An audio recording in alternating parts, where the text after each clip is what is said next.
What's up everyone, how are you all? Today we are back with another blazing Naruto story.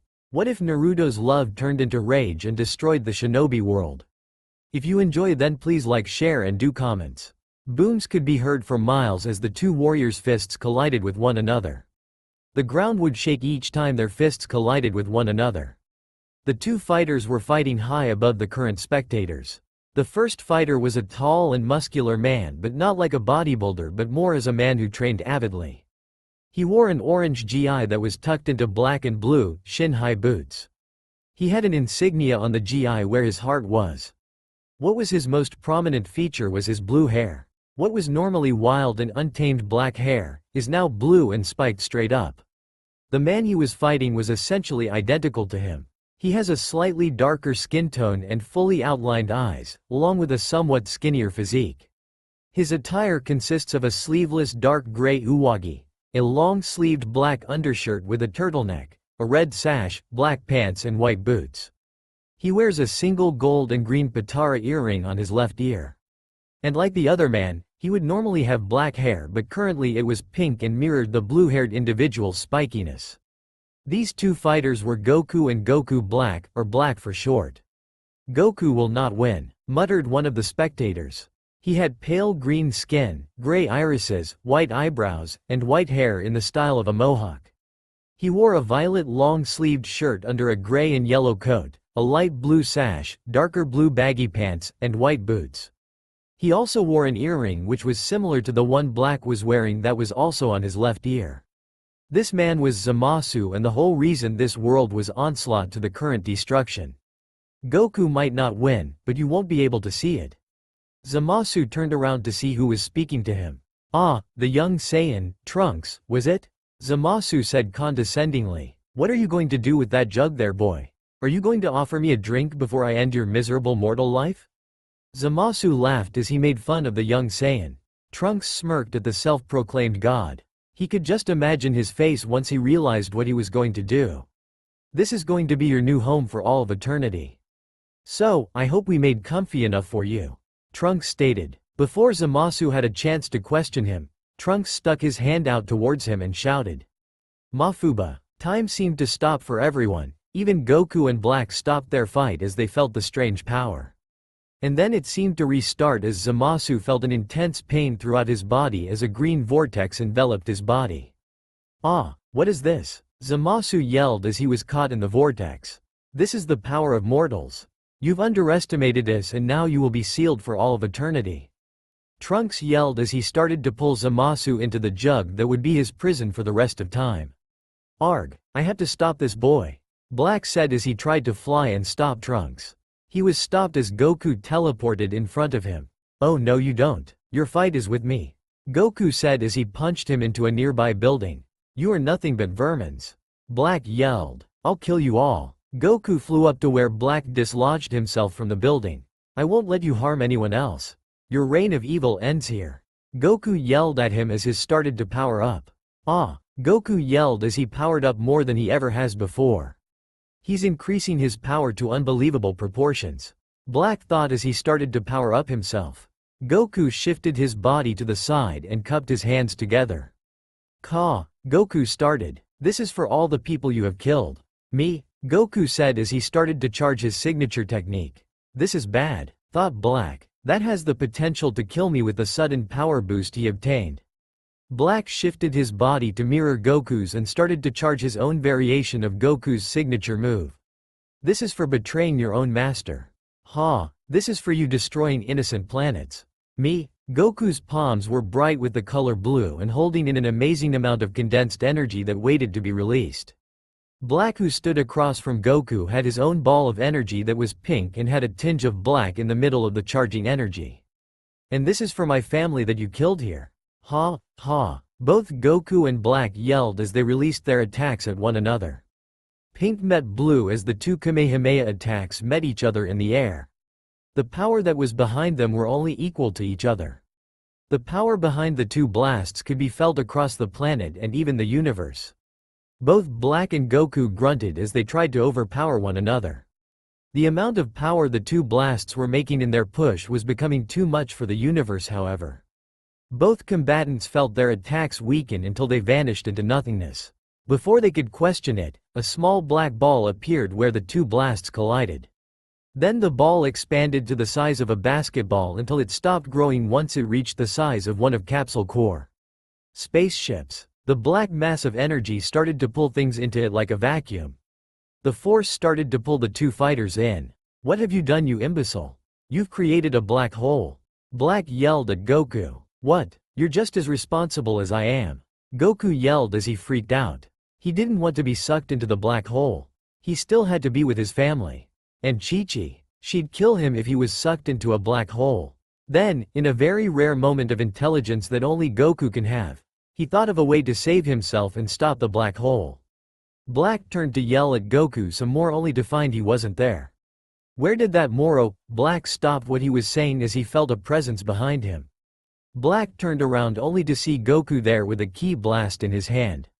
"Bye," Goku said a bit too enthusiastically for what had just transpired. He slammed the blast into Black, sending him directly into the black hole. Once he entered it, the ki blast exploded. The explosion destabilized the black hole and it collapsed on itself, trapping Black Goku inside. "I better check with the others," Goku said as he flew to where he saw Trunks standing with a closed jar and Zamasu missing. "Did you get him, Trunks?"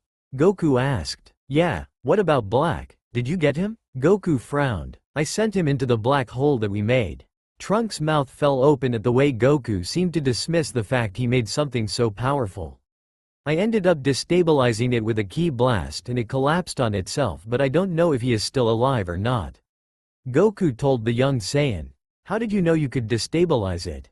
Trunks asked in astonishment. Goku chuckled and rubbed the back of his head sheepishly. "I didn't." Trunks' face vaulted. "I just kinda took a shot in the dark that it would work." Trunks went to speak but was cut off by a voice. "Good job, Goku. Seems that I didn't need to step in after all." Both Goku and Trunks turned around to see Beerus and Whis. "Hey Beerus, how long have you been here?" Goku casually addressed the god of destruction. "Long enough for you and that copycat to create a rip in the fabric of space and time," Beerus informed the two. "So Black is still alive then?" Trunks asked, frightened that someone as powerful as that might come back. "Actually," Whis interrupted, "he is gone. He is longer a part of this universe or timeline. His presence has all but vanished." Trunks let out a sigh of relief while Goku smiled. "Sounds great, but let's go home. I'm starving." Goku explained, much to the agreement of Beerus and Whis. "Aren't you forgetting something?" The group looked to side to see Vegeta standing there with a scowl on his face. "Oh, Vegeta, when did you get here?" Goku asked. It took everything Vegeta had to prevent himself from attacking Goku. "I've been here the entire time. You just decided to take the spotlight like always," Vegeta yelled. "You can fight the next guy we face first then." "No worries." Goku laughed as he tried to calm him down. Trunks chuckled, as did Whis. Beerus just smirked at the Saiyans. He caught on to what Whis was saying. Black disappeared from this universe. Didn't mean he couldn't be in another one. Hopefully he landed in Champas. Deep inside Universe 6. Pain. That is all Black felt as he floated through space and time. With all his senses dulled, he had no idea what was going on. How long has he been drifting? A few seconds, minutes, days? Maybe even years? He didn't know where he was. Then he saw it. The light that opened up in front of him. He didn't care where or what it led to. He just wanted to end this endless drifting. As he neared it, he had to close his eyes due to a blinding light. He disappeared from the void. Orange. A pleasant change from the black nothingness that he was expecting to see. He moved to get on his hands and knees as he was disoriented. That's when he felt that whatever orange thing he was on was soft and furry. Before he could contemplate further, chains wrapped around the orange mass, and by default him, and pulled it to the ground with Black stuck to the orange mass. Black struggled to break the chains, but he was still weak from traveling through the black hole and couldn't even muster enough energy to make a ki blast. He stopped struggling as he heard voices talking. He turned and was able to make out a couple of people. There was a man with spiky yellow hair. He had a white coat with red flames licking the bottom of it. Next to him was a woman that had red hair that went down to her waist. She wore a long green, loose-fitting dress. She had the chains that were holding him and the orange mass down protruding from her back. They both had a giant claw protruding from their stomachs. That's when he saw the two children, obviously newborns given they were still nude and way too small to be anything but newborns. Identical twins. With whiskers? That is when he noticed where the claw was coming from. What he saw was a giant fox. A nine-tailed fox. He was tied down to a nine-tailed fox. Before he could contemplate any further, he felt something pulling on him and the giant fox. He saw a ghostly-like creature pulling on him and the creature. The apparition split the beast into 3 parts. He separated the energy the fox had in 2 pieces and the consciousness of the beast. He then locked eyes with the apparition. It smirked, saying, "This has become very interesting." The apparition spoke before grabbing him. It sealed the one piece of the energy into the blonde man and the other half into one of the twins. The apparition then grabbed the consciousness of the beast in him and proceeded to seal him into the other twin. Black succumbed to unconsciousness. Outside world. Hiruzen was on his knees crying as held one of the twins. He had just lost 2 powerful ninja and ones he saw as his own family. Minato and Kushina were always happy and spreading joy wherever they went in the village. Kushina never ceased to remind him of his age while Minato just chuckled and looked to him for guidance as he was his grandfather. And now they were gone. They had passed in sealing the 9 tails into their twins, Naruto and Menma. He held Naruto while Menma was being held by his student, Jiraiya. Tsunade just behind him. "What do we do now?"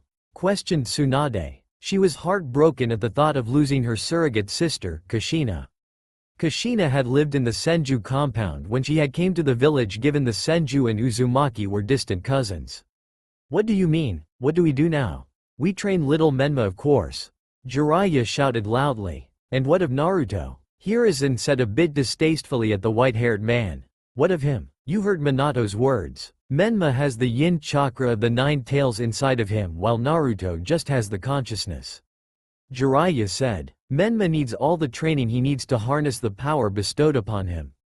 Hiruzen frowned at his student's words. He would forget his own apprentice's son for another just because of a little power. "I'm gonna take him with me on my travels." Hiruzen gasped at Jiraiya's words. "Don't worry about it. I am a seal master, so if anything were to happen with the seal, I would be the most qualified to deal with.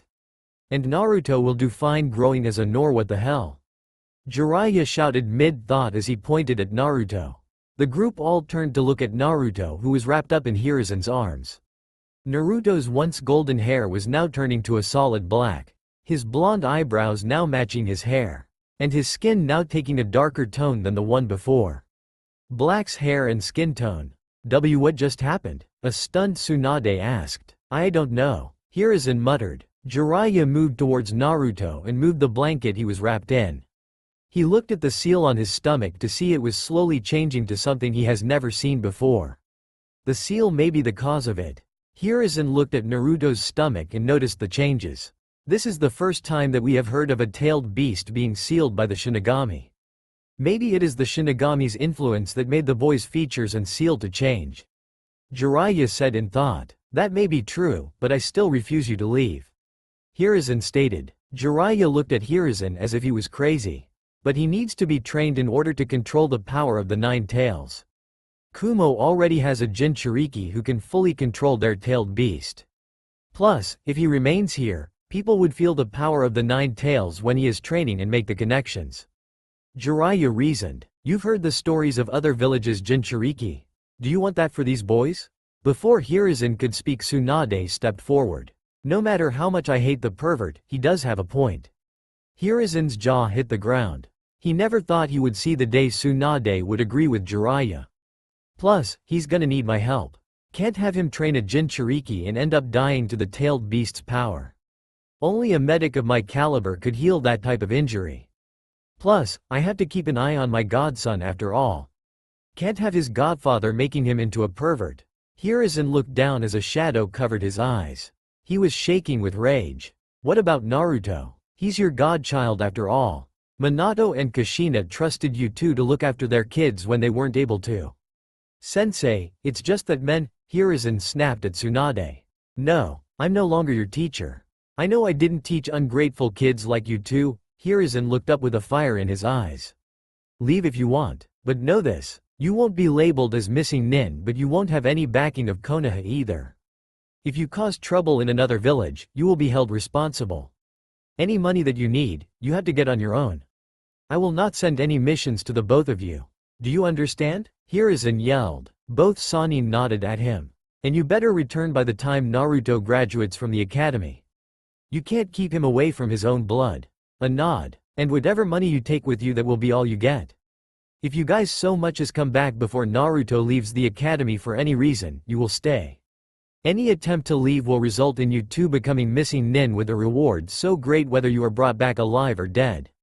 They nodded fearfully at him. They haven't seen him this angry in years. Now leave and gather your things. Just the sight of you sickens me. Hiruzen said as he stood up. We'll be leaving at noon tomorrow. Jiraiya informed him, hoping he would see them off. Unfortunately for them, Hiruzen thought of them as trash for abandoning his predecessor's son.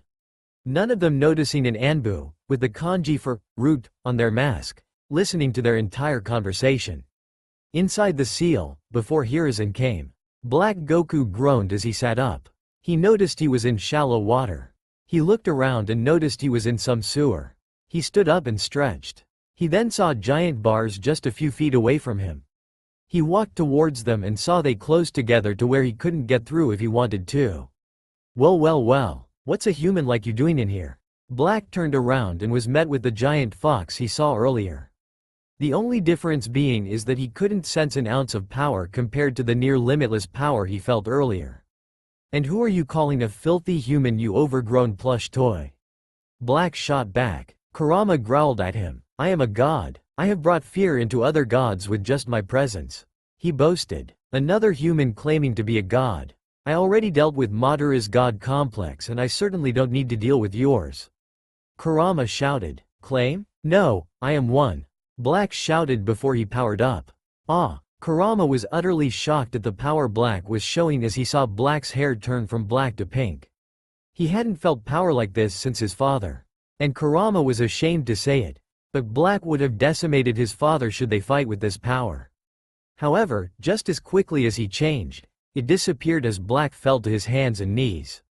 What was that? Black gasped. That was the seal. Kurama pointed at the large paper on the cage. This seal is made to take whatever power it has sealed behind it and give it to the holder of the seal. You may not have felt it, but it was taking your power since you were sealed. But you using whatever power you just used was instantly taken as the seal thought you were trying to force yourself out. Humans. They have some peculiar techniques. Black muttered as he remembered Trunks sealing Zamasu. Tell me about it. This one is an interesting one though. It is meant to take all of the sealed object's power to nothingness. Meaning you will eventually die from it. Black's eyes widened. What? I can't die. And what about you? You have no power whatsoever, so how are you still here?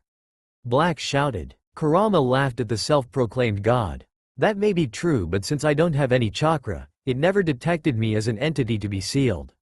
It can't steal my energy because it doesn't know I'm here. Kurama taunted the man. Black just glared at the fox. And how do I get out of here?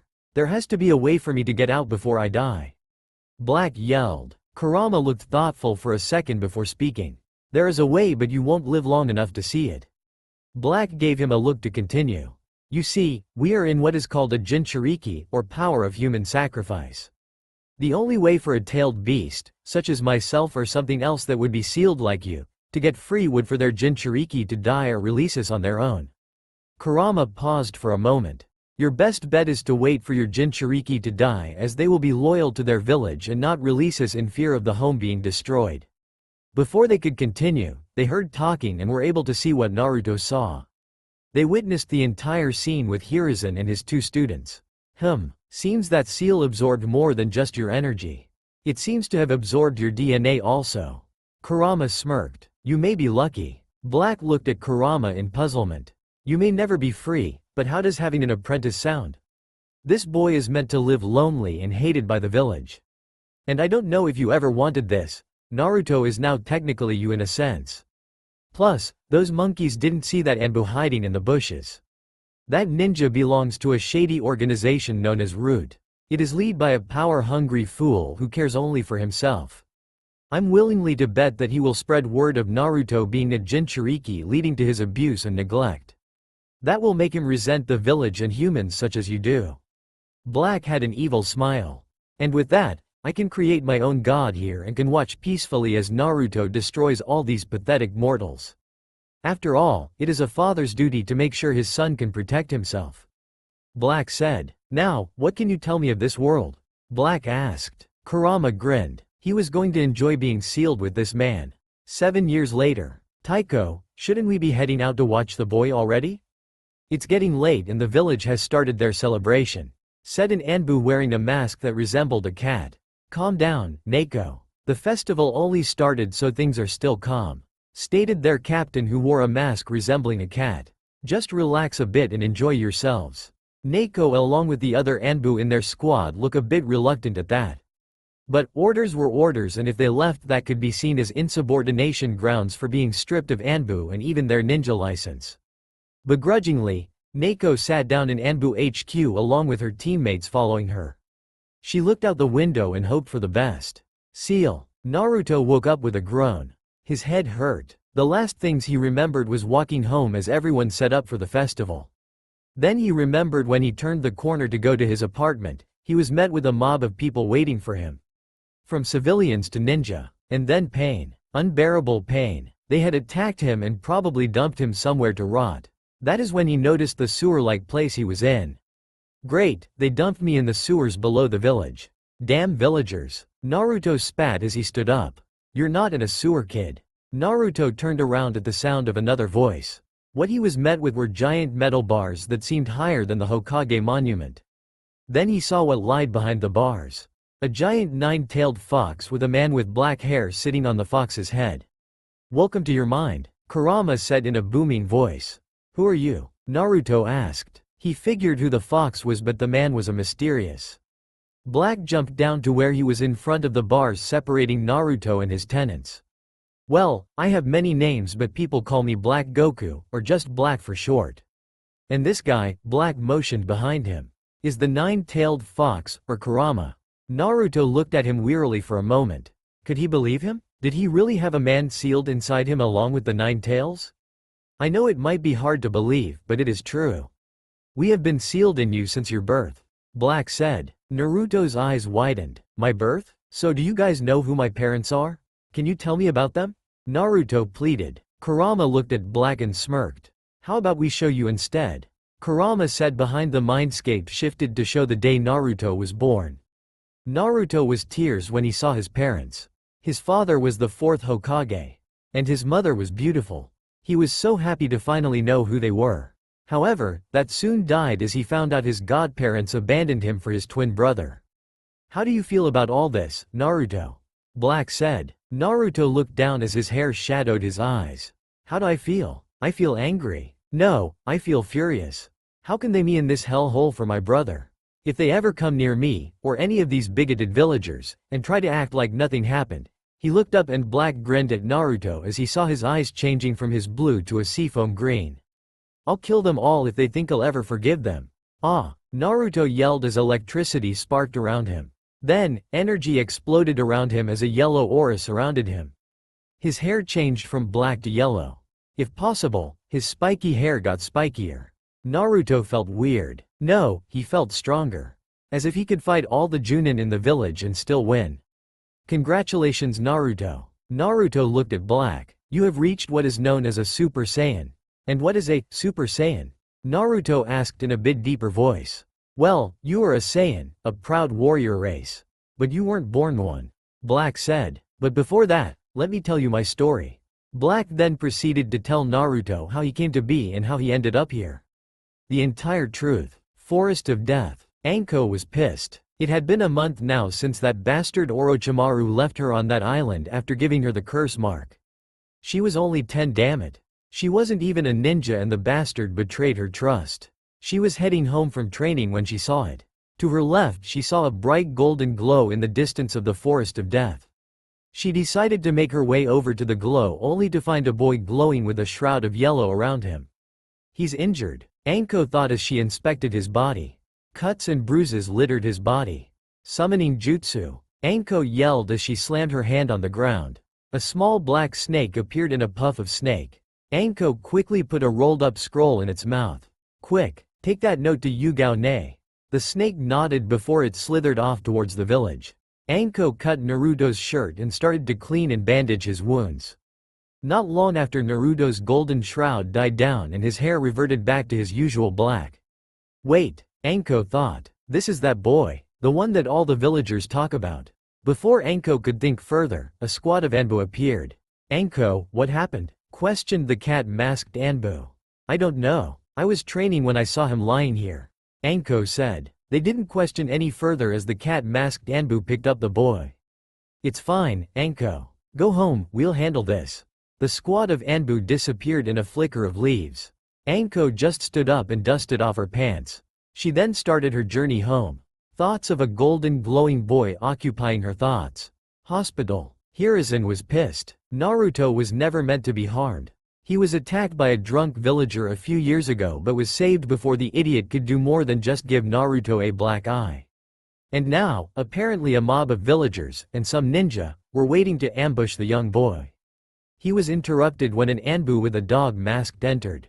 Inu, grab your team and wait for me in my office. I will not accept tardiness. Inu nodded before he left. Hiruzen then noticed that Naruto started to wake up. How are you feeling, Naruto-kun? Hiruzen asked as Naruto opened his eyes. Naruto just looked at the third Hokage. I feel better, Naruto said. Gigi, can you tell me about my parents? He suddenly asked. Hiruzen was about to say he didn't know but decided against it. He put this off long enough. He needed to tell this boy everything concerning him. I will. Come by my office tomorrow and I'll tell you everything you want to know. Naruto looked surprised but nodded still. Now, I have some business to attend to, so I must be leaving. Naruto looked saddened by this, which Hiruzen noticed. Now, there is someone who wants to see you. Claims since they did find you, I feel it is fair that they get to see you. Naruto looked shocked. Someone wanted to see him? Who? As Hiruzen left, he noticed a girl not that much older than him enter the room. She had brown, pupilless eyes. She had violet-colored hair. She was certainly beautiful for her age. Anko closed the door and sat next to Naruto. There was an awkward silence for a few minutes. Hi, they both said at the same time. They looked at each other before breaking out in laughter. Things were looking up. Hokage's office. Care to explain to me what happened, Kakashi? Hiruzen said with anger. Inu, or the now revealed Kakashi, stepped forward. The Anbu knew their Hokage was pissed if he was using their actual names when they were still in Anbu gear. Well, we were late in getting to Naruto and had no idea where he was.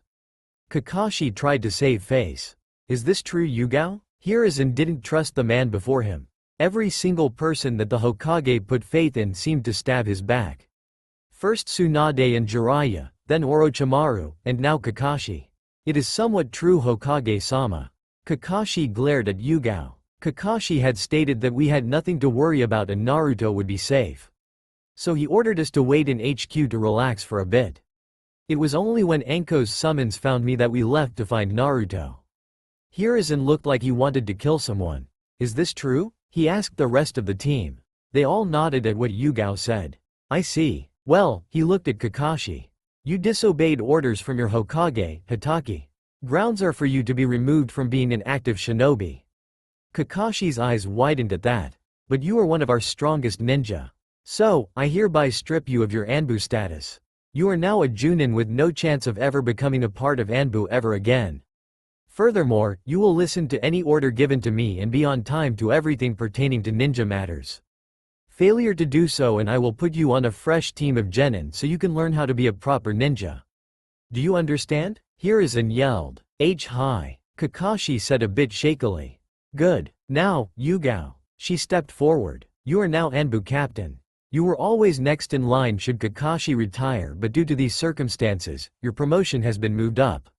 Thank you, Hokage-sama.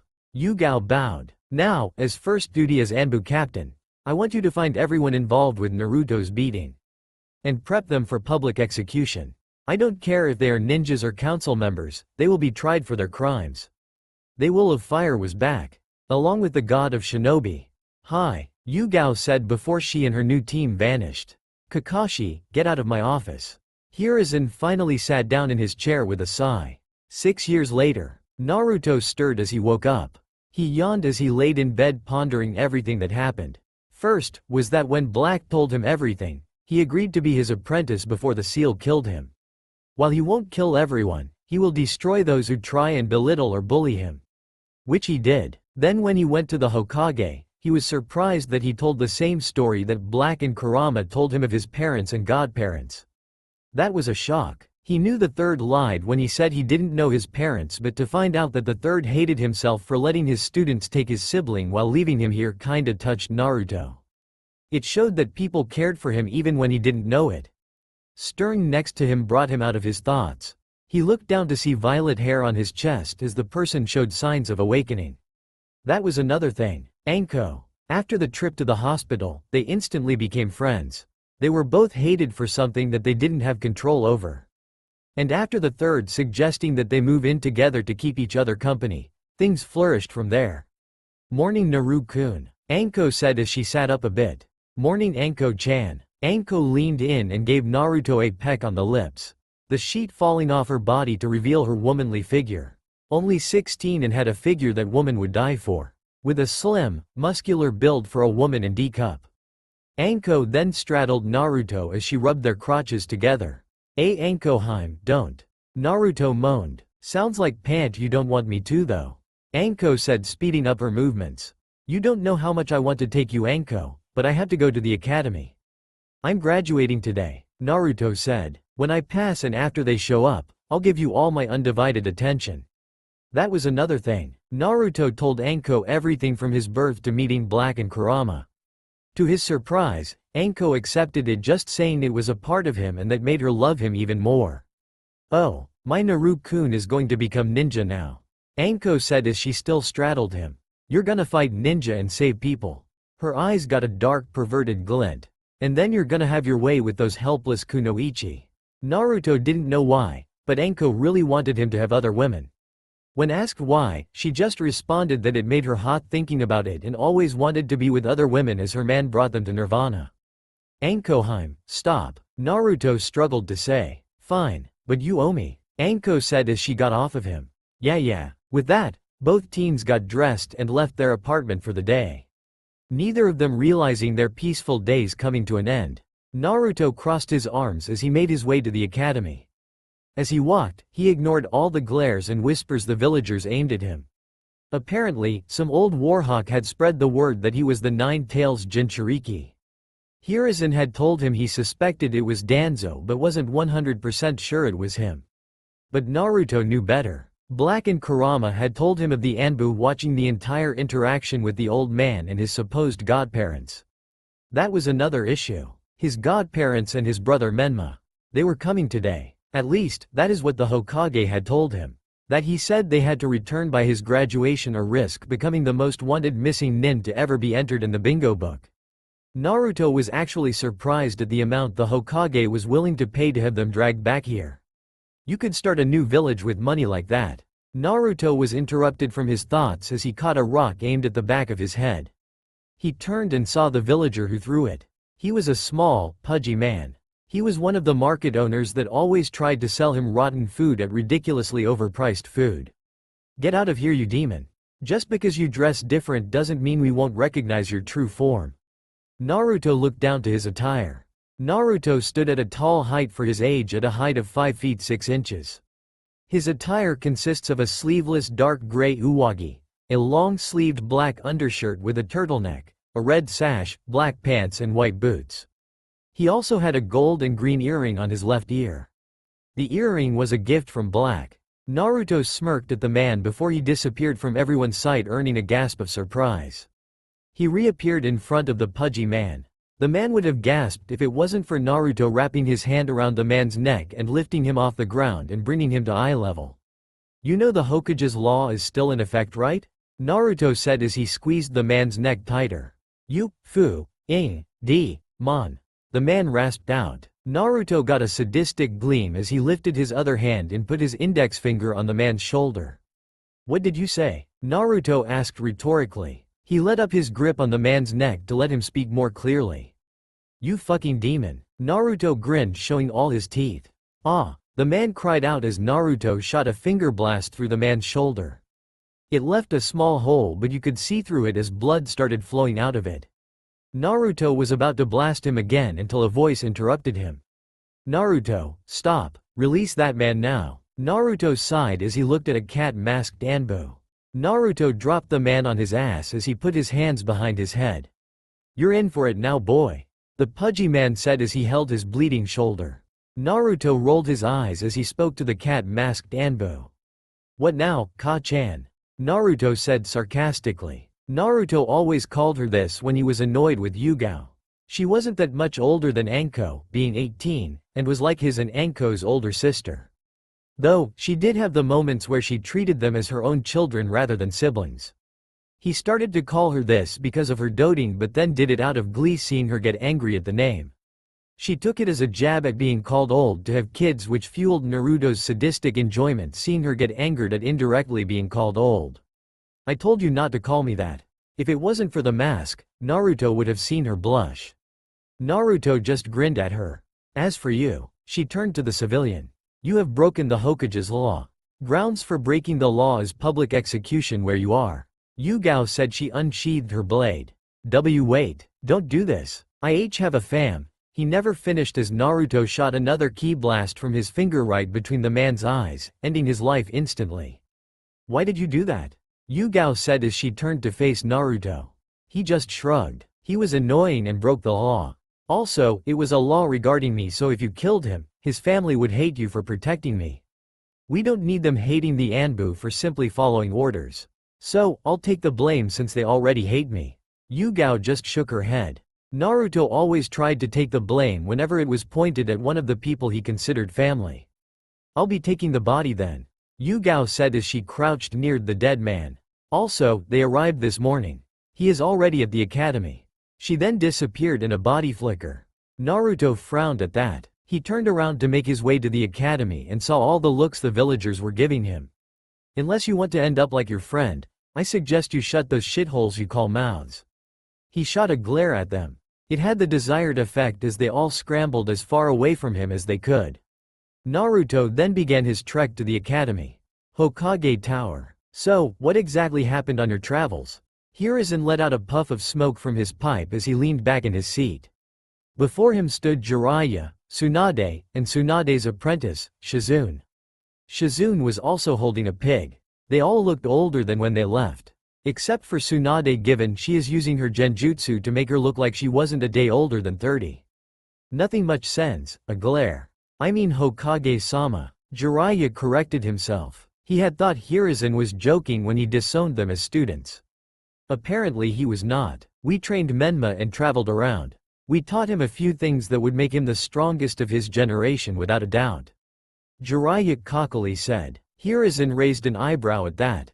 That was a bold claim, considering this generation was full of clan heirs. He leaned his head down so his hat covered the smirk he had. He had a plan to test the boy's strength, and Naruto was the man to do it. He lifted his head back up, smirk gone as he looked at the strongest active ninja in the village. He knew Naruto was stronger than he let on. Naruto could easily take out his Anbu judging by his spars with Yugao. And she was made captain of all the Anbu for a reason. She was the strongest out of all of them and had a brain to match. Her only failed missions were when the target she was assigned to watch or kill were already dead before she even saw them. But then again, those weren't in the book, so there was no record of those missions. Yeah, the Gaki finally mastered the Rasengan.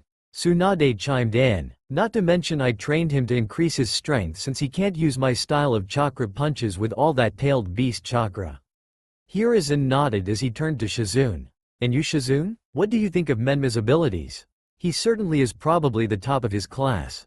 He has trained hard over the years, so I think he would be the best student to graduate. Shizune said. Are you doubting our teachings? Tsunade said. Hiruzen had her where he wanted. Wanna make a bet on it? Academy. Naruto could already hear the commotion inside. Are you really the fourth Hokage's son? Wow, you trained with two Sannin. You're so cool. Are you really related to that idiot Naruto? And with that, Naruto walked into the classroom. All the chatter died down as they looked at Naruto walk across the room. Naruto made it halfway to his seat before a blonde boy with whiskers blocked his path. Man, when Pervy Sage and Grandma said you looked different, they weren't kidding. Came the voice of the blonde boy. What's with the hair? Trying to be like that emo Uchiha over there? Sasuke scowled at his remark. Anyways, in case you didn't know, I'm your way cooler and awesome brother, Menma. Menma said arrogantly. Man, you're freakishly tall, he said while he looked up at Naruto's towering form. What a freak. If we weren't twins, I would have guessed you flunked a few times. This earned laughter from the class as Menma gave a smirk at making the class laugh. Are you done? A scowl plastered on Naruto's face as he said this.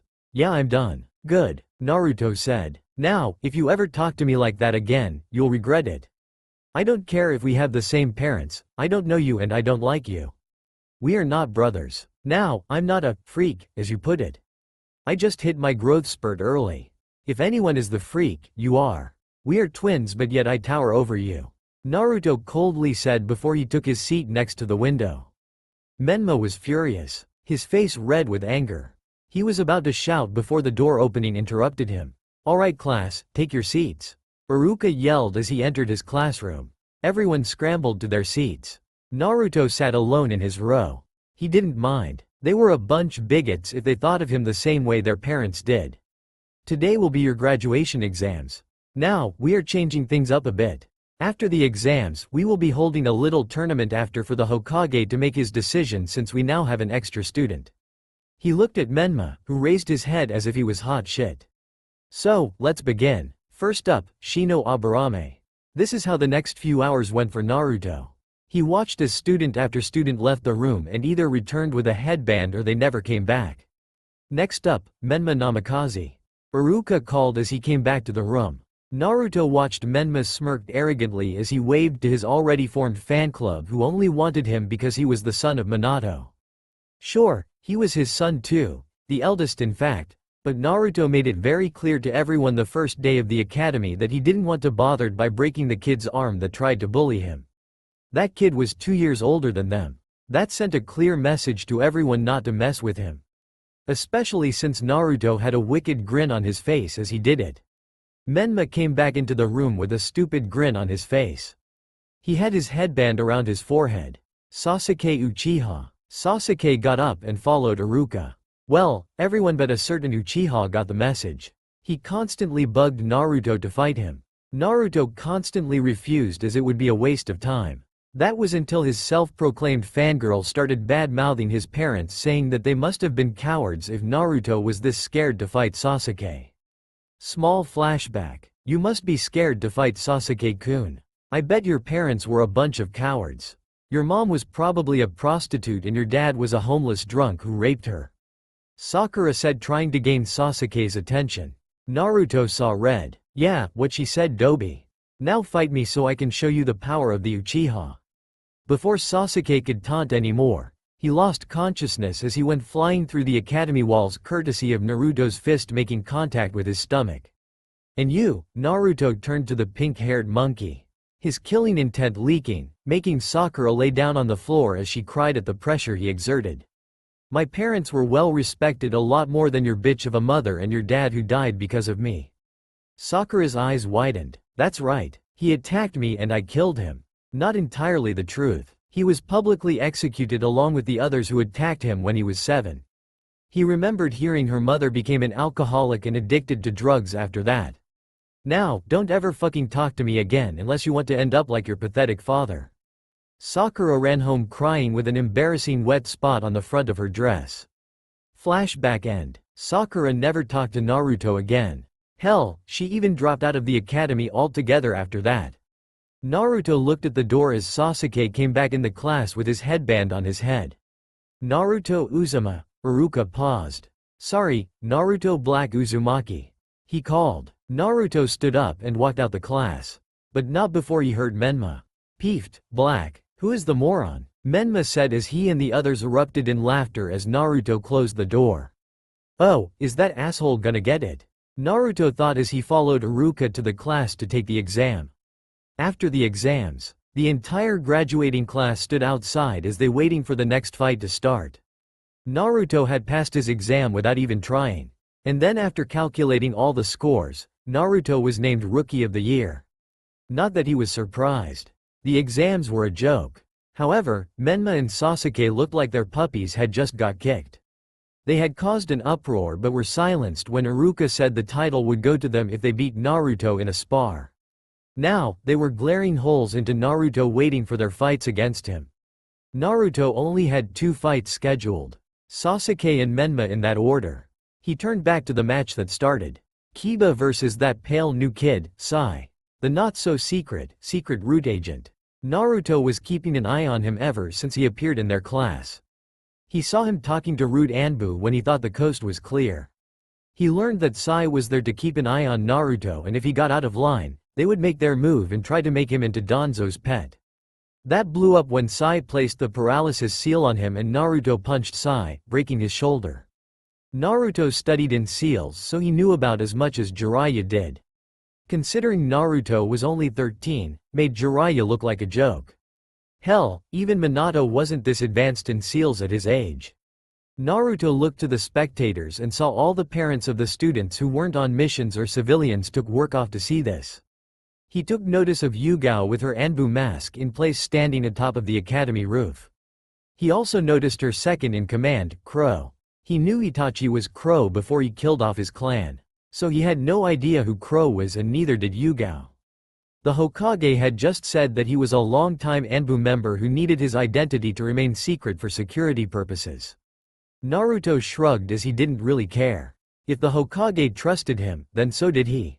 He saw Hiruzen along with his godparents standing in front of the bleachers looking at him. When he saw Hiruzen smirk, Naruto mirrored him and understood what he wanted. He then sweat dropped as he saw Anko holding a giant sign that said, "Go Foxy-kun, lose and we play Huntress hunts the fox." Naruto repressed a shiver at that. They did that once, and even though Naruto played the fox, Anko was the real animal. He must have made a bet with that blonde bimbo, came the voice of Kurama. I bet he did, Naruto thought. Anyways, how's the single life, Kurama? Bored yet? Naruto joked. Watch it, boy. I told you, I hated black. We just shared common ground on wanting you to be powerful. We weren't lovers. Kurama shouted before he cut the connection. Naruto smiled at that. He treated Kurama and Black as his older brothers who bickered all the time. They constantly fought like an old married couple about what Naruto should be taught for training. Winner, Sai. Iruka yelled, knocking Naruto out of his thoughts. He saw Kiba knocked out of the ring with Sai walking back to the rest of the class. Next up, Sasuke Uchiha versus Rookie of the Year, Naruto Black Uzumaki. Iruka called out. Naruto and Sasuke made their way to the ring. Bleachers. Bawahahaha. Naruto Black? What kind of name is that? Jiraiya laughed at the name Iruka said. Tsunade just chuckled. Hiruzen frowned as did Anko, considering she wasn't seated too far behind them. Are you sure it's wise to make fun of the Rookie of the Year? Hiruzen asked. After all, Orochimaru was Rookie of the Year and he kicked your ass every time. Hiruzen laughed while the people near them gasped as they heard the Hokage curse. Oh, shut it, Hiruzen said. I'm human too, damn it. So what if I cursed? I've killed before, so what is a little cursing? Hiruzen laughed. Anyways, Jiraiya awkwardly laughed. How did Naruto make Rookie of the Year? The teachers aren't playing favorites, are they? He asked with suspicion. Hiruzen frowned. Of course not. You abandoning him made sure of that he was ignored and criticized for everything he did. Just shut up and watch the fight. Hiruzen cut Jiraiya off as he saw he was going to say something. Back with Naruto. I'll show you why I deserve Rookie of the Year, Dobi. Sasuke said. Naruto just looked bored as he crossed his arms. It was a waste of his time. This match would prove nothing. What he really wanted to see was Menma. He wanted to see how strong he was after being trained by two Sannin. He knew he was still stronger but wanted to see if he would have been stunted if he went with them and didn't have Black and Kurama with him. Begin, Iruka yelled as he jumped back. As expected, Sasuke charged head first at Naruto. Sasuke went to punch Naruto and end the match in one punch. He would have succeeded if Naruto didn't sidestep him. Sasuke started to throw punches and kicks at Naruto as he dodged each one, never uncrossing his arms. Stop moving so I can hit you. Sasuke yelled in rage. You're stupid. Is that what you're going to tell enemy ninja when you're on missions? Naruto taunted. Ask them to stay still so you can hit them? Why not ask them to kill themselves while you're at it? I'm sure they will listen to one of the only Uchiha left in this world. Sasuke yelled in rage as he reached into his ninja pouch and threw shuriken at Naruto. Iruka almost screamed at Naruto to look out but stopped as he caught each one between his fingers. "Is that all, Sasuke? I've seen toddlers throw harder than you," Naruto said with an arrogant smirk. "Let's see you catch this." Sasuke yelled as he went through hand signs. "Fire style. Fireball jutsu." Sasuke yelled before he shot a fireball from his mouth, engulfing Naruto's form in flames. Jiraiya and Tsunade gasped while the crowd cheered besides the people who actually saw Naruto for who he was and not what he held. "Hey, guess he was all talk. What a loser," Menma said as he watched the fireball die down. "Serves you right, you were no match for Anyush. You missed," Naruto said as he was behind Sasuke. All the spectators watching went wide-eyed at that besides Naruto's close group of friends and family. "Good night." Naruto chopped Sasuke's neck as the Uchiha fell to the ground unconscious before he hit the dirt. Winner, Naruto Black Uzumaki. Iruka stuttered in amazement. The crowd was silent. "Woo, yeah, go Naruto. Well, all except Anko. Now for the final match. Menma Namikaze vs Naruto Black Uzumaki." Iruka shouted out. Naruto remained where he was as the academy nurse dragged Sasuke off the arena. Menma walked across from Naruto with a smirk in place. "Whatever trick you pulled with that Uchiha won't work on me. I am the son of the fourth after all and trained by two Sannin, so you might as well hand over the title of Rookie of the Year," Menma said, basking in the shouts of the civilians praising him for being the fourth son. "I'll tell you what," Naruto started, "you can go all out, ninja tools and jutsu, just like Sasuke did. And all need is this." Naruto stuck his hand out and stuck his middle finger out. "One finger. All I will use is this finger. Nothing else but this finger to beat you," Naruto said with a smirk in place. Menma was shaking in rage that he had the audacity to say that to him. "Begin." Menma bolted at Naruto while throwing a kunai at Naruto. Naruto caught the kunai by sticking his finger in the ring of it. He then jumped over Menma as he tried to punch Naruto. Menma turned around and tried to kick Naruto only for Naruto to dodge that as well.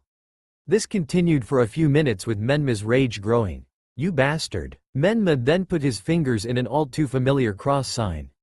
A clone of Menma popped up next to him as the original stuck his hand out.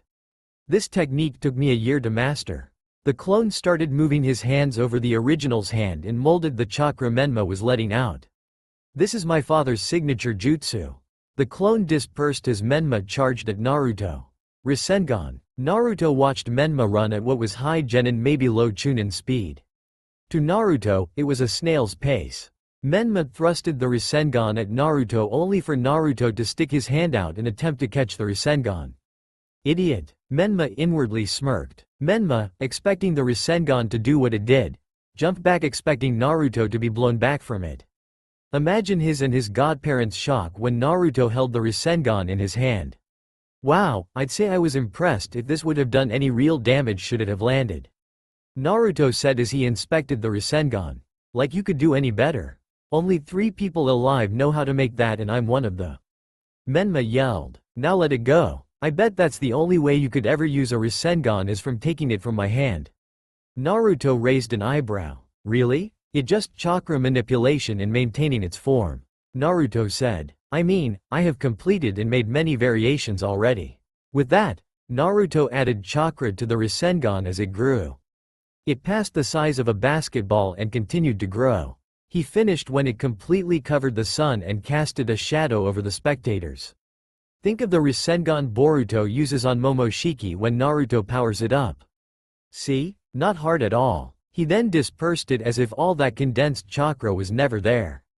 Jiraiya stood off to the sides, eyes as wide as saucers and mouth gaping like a fish while it started to foam. "Not so special now are you?" Naruto taunted. Menma stood there angry. A jutsu that his father created himself was being used by his talentless brother, according to his godparents, was able to make a Rasengan the size of the Hokage monument. He clenched his fists as he shook in rage. A red shroud of chakra started to cover his body with one tail as his eyes turned red with a slit pupil. "Oh, you have another form too?" Naruto asked with mock curiosity. "Yeah, and I'll end this match with it," Menma said with a demonic voice. "Then that makes things interesting." Naruto was actually surprised that Menma had enough control to hold the cloak of the tailed beast's chakra. Though, he didn't live being hated, so he didn't have to worry about his emotions taking control. Spectators, we should stop the match, Hokage-sama, Jiraiya said, concerned. Naruto won't last against Menma while in that state. Menma is too strong now, regardless of Naruto's skill. Jiraiya was still shocked that Naruto was able to make a Rasengan that massive and then just cancel it without destroying everything around it. And why is he using the beast's chakra? Especially against a fellow Konoha shinobi? The Hokage scolded. That's not the point. The Nine Tails chakra is dangerous to others. Tsunade backed up Jiraiya. And that is your fault. You said Menma was the strongest and that no one could compete with him. And look, he is using the chakra of the beast that nearly destroyed this village against his own brother. Hiruzen coldly stated, the match will go on. Though, if Naruto is hurt or injured because of that chakra, then you will pay dearly. No one saw Hiruzen's hidden smirk. Naruto wouldn't even be touched. But, failure to listen to your Hokage's orders will lead to you two being interrogated by Ibiki and stripped of your ninja license. Do you understand? Hi, back to the fight. Since you seem to be going all out, it's only fair if I do as well. Naruto said with a shrug. Psych, as if I would show all my secrets in front of prying eyes. He thought, look closely or you might miss it. He taunted. Menma, along with the crowd, watched as Naruto hunched over a bit and pulled his hands into fists. Hua, Naruto grunted. A bright, golden light enveloped Naruto's form. When it died down, Naruto's hair got spikier and turned a bright yellow. His eyes turned from blue to a seafoam green. And a yellow aura surrounded his body as small streaks of lighting were in the yellow shroud. The spectators were having trouble staying upright at the pressure Naruto was releasing. They couldn't sense it, but they felt as if a giant weight was pushing them down. Everyone besides Anko, Hiruzen, and Yugao who had seen this form, were struggling to watch. The three who seen it already knew that Naruto was even suppressing the amount of pressure he was releasing.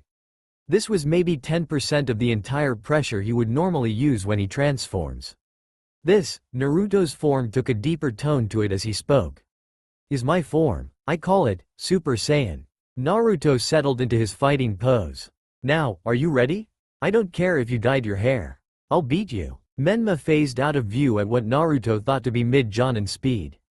Menma appeared behind Naruto, rearing his fist back and aimed for his face. He was shocked when Naruto turned faster than he could see and punched him clear across the jaw, dislocating it as Menma went flying back and hit the wall of the academy. His chakra cloak disappeared before he hit it. Winner, Naruto Black Uzumaki. With Hiruzen. Well, I expect you to be at the hospital first thing in the morning, Tsunade. And don't forget, every week, you're to teach one class and one team of Chunin and Genin about medical ninjutsu. Kami knows we need more medics in the world. Hiruzen walked off, leaving a gaping Jiraiya and Tsunade before they rushed after the nurse. Hours later, Naruto was currently walking to Training Field 9. He was being led by his sensei, Yugao, while giving Anko a piggyback ride. He was wearing his normal attire but had his headband tied around his right arm with a black cloth. They had just left the academy after Iruka announced the teams. Teams 1 through 6, as they always were every year, were comprised of all civilian kids. Most likely not to make it after the test they were supposed to conduct. That didn't mean they couldn't be ninjas. They were going to most likely fill up spots in the village that required ninja training. Like the barrier team, or sorting out the missions that other ninja did. They had spent too much time in the academy just to be civilians again. It would be idiotic to send potential ninja away. As for Team 7, that was a bomb waiting to go off. It was comprised of Sasuke Uchiha, Menma Namikaze, and Sai. Menma was still in the hospital when Iruka announced teams, so they would take the Genin test tomorrow. However, their personalities would certainly clash. Sasuke was arrogant because he believed the ground he walked on should be worshipped for his family name. Menma was just like Sasuke but a lot more loud and boisterous. And Sai, being the emotionless and socially inept root member he was, said what came to mind, which led to angering whoever he was talking. How they were going to work together was a mystery to him, especially with Kakashi as their sensei. Then there was Team 8. It consisted of Shino Aburame, Hinata Hyuga, and Kiba Inazuka plus his nindog Akamaru. The ideal tracking and infiltration team due to Shino's bugs and Hinata's Byakugan. All led by Kurenai Yuihi. Then Team 9 was still a current team led by Might Guy. And Team 10 was led by Hiruzen's own son, Asuma Sarutobi. Hiruzen always said that if he wasn't there to see Asuma born, he would have assumed Asuma was a Nara given how lazy he was. Which seemed like the case when he picked Choji Akamichi, Shikamaru Nara, and Ino Yamanaka. He just hoped they were already friends and would be the next Ino-Shika-Cho combination just like their parents. Then there was his team. Well, more like two-man squad. He was a part of Team 11, which consisted of him and his sensei, Yugao Izuki. Anko was just there because she had nothing better to do. He was given the title of Special Genin. Basically like a Special Jonin but in Genin form. As for Yugao, it was the Hokage's and her own decision that she would be the best to be Naruto's sensei. That left Crow taking up captain of the Anbu in Yugo's stead. Faster Foxy Koi, Anko pointed as she made a giddy-up motion on his back. We are already here, Anko. Yugao said. Anko looked around and saw they were already on field 11. She jumped off of Naruto's back and went to sit on a log. Okay Naruto, we are going to have a little spar. Since you would undoubtedly pass the Genin test, we might as well get started early on training. Yugao addressed her student. Okay, sensei. Naruto boredly said. Yugo's eyebrow twitched. She hated when Naruto dismissed everything that he took no interest in. He didn't show interest unless it was a fight with a strong fighter or... She smirked. What about a proposition then? Naruto raised a brow. And that would be? A reward for the winner. If I win, you have to show interest for the rest of your life and be my slave for a week. Naruto's eyebrows shot up to his hairline while Anko was blasted back by a massive nosebleed at the thought of her watching Yugao treat Naruto like a slave. Not like that, she said with a massive blush. You would be my personal butler for a week. Cook and clean for me. Naruto shrugged. He could do with that if his reward was decent enough. And what do I get if I win? Yugao smirked. I'll treat you to whatever you want to eat. No limit. Naruto grinned like he never had before. He had been treated to food before but always had a limit out on him. There was no way he was gonna pass this opportunity up. Deal, Naruto said. One more thing. This will be a Kenjutsu spar only. Taijutsu is okay but no Gen or Ninjutsu. Just our swords and fists. Yugao said as she drew her katana. I'm fine with that. Naruto stuck his right arm out as purple ki manifested around it until it extended past his hand by a couple of feet making a keyblade. Same one Black has in Super. Anko jumped between them after she recovered from her perverted thoughts. Begin, she yelled as Naruto and Yugao charged each other. Hours later, Team 11 plus Anko were currently seated in the Akamichi barbecue restaurant. Yugao was crying comically as Naruto wolfed down his 50th plate of beef. Chalk it up to him absorbing Black Saiyan genes for his abnormal appetite. From what Black told him, the original Goku along with the other Saiyans had a giant appetite. One that Black, and now Naruto, had developed. Anko just laughed at Yugo's misery as she had her own plate of food. Naruto soon joined her in laughter. Things were starting to look up. The end. Psych lol. Time skip 3 months. Yugao waited patiently as she and Naruto watched Team 7 walk out with some drunken old man. This would be their 30th mission this week. And it was only Tuesday. Naruto had eaten up 1 year's worth of A and S rank mission payments. She and Naruto had been taking as many missions as they could so she could try and get that money back. 3 months and she only made about 10% of what Naruto had eaten that day. Ah, Team 11. Just the team I wanted to see. Naruto and Yugao walked up to the desk. I have another C-rank mission for you too. Yugao inwardly cheered while Naruto just seemed indifferent about the whole ordeal. Send him in. They turned as they saw a young man that seemed to be in his early 20s. He has ink black eyes and has long, dark brown hair. He also wears a forehead protector symbolizing his shinobi status. He wears gray pants, a green shirt, and shinobi sandals. In addition to his outfit, he has gray shoulder pad on his left shoulder with a brown strap over. Hello. I am Shibuki. I am the leader of the village hidden in the waterfall. 3 days later. Naruto couldn't take it anymore. This man, no child in a man's body, was driving him insane. He was scared by the smallest of things, from a frog jumping in front of them to birds flying out of the bushes. How he made it to Chunin was beyond him. He wanted to kill him just because it would bring peace and quiet. But that would result in a failed mission, and Yugao wouldn't like it that much. It's not like he would actually kill the man. It was just a thought. A brilliant and stress-relieving thought. We're here. Naruto turned and looked at Shibuki. They stopped at the edge of a small pond that had a waterfall flowing out of the rocks at the other side. It is a long trip back, so as a show of hospitality, I would like to offer you two a place to stay inside the village. Naruto felt like there was a but coming. But, there it is. I have to blindfold you two and guide you through the secret entrance. Even if we are allied villages, that is not to say we will be allies tomorrow should anything drastic happen. Thank you for your generous offer. What do you think, Naruto? Yugao asked the raven-haired teen. My feet are killing me. I can go for days rest or two. Shibuki nodded as blindfolded the two Konoha nen. Naruto and Yugao were then dragged through the water caverns by Shibuki for minutes. After they hit the 10-minute mark, they emerged from the water and removed their blindfolds. What they saw was a sight to take in. A big, beautiful tree was in the center of the village that part of it went into the giant lake they had. The homes and stores were scattered on one side of the village, while what looked to be the cage tower was in the center. Though, tower was a bit of an exaggeration. It was just a two-story building. Shibuki turned and handed them each a piece of paper. Those will allow you to stay at our local inn free of charge. Please, feel free to walk around and enjoy your stay. Shibuki walked away, probably to go sort of the mission details and pay. Naruto, he turned to look at Yugao. Don't do anything that would get us in trouble. Naruto waved her off as he started his stroll. He walked through the village and wondered how this village was still intact. They weren't too keen on outsiders, judging by the looks they were giving him. So how did they get any money without trading and letting outsiders in, as that was a big source of Konoha's income? Naruto pondered this as he walked around the lake. He stopped as he took notice of a girl around his age standing on top of a rock. He noticed he was on the opposite end of the lake, where there were no houses or stores.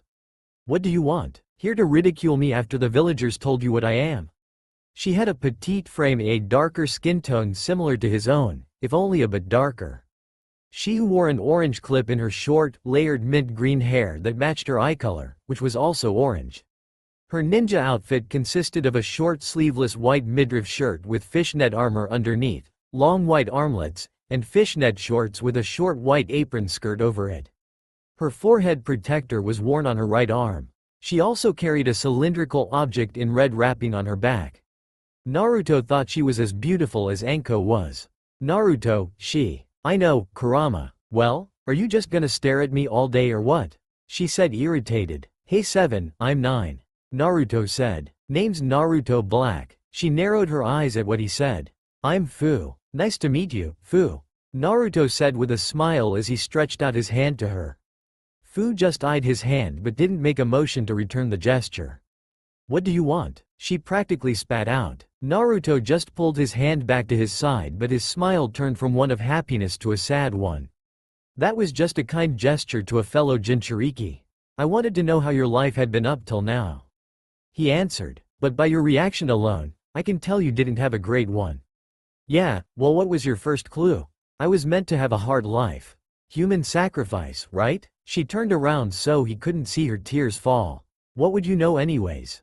I bet you were treated like a normal human being from those tree huggers anyway. Yes, I was treated like a normal human being with those tree huggers. Fu clenched her fists at his words. She was gonna turn and yell at him, but he spoke again. Being starved while living in an orphanage for the first 3 years of my life was normal. And then being kicked out at age 4 and living on the streets for a week before an Anbu found me starving to death in an alleyway is the way 4-year-olds usual go through, right?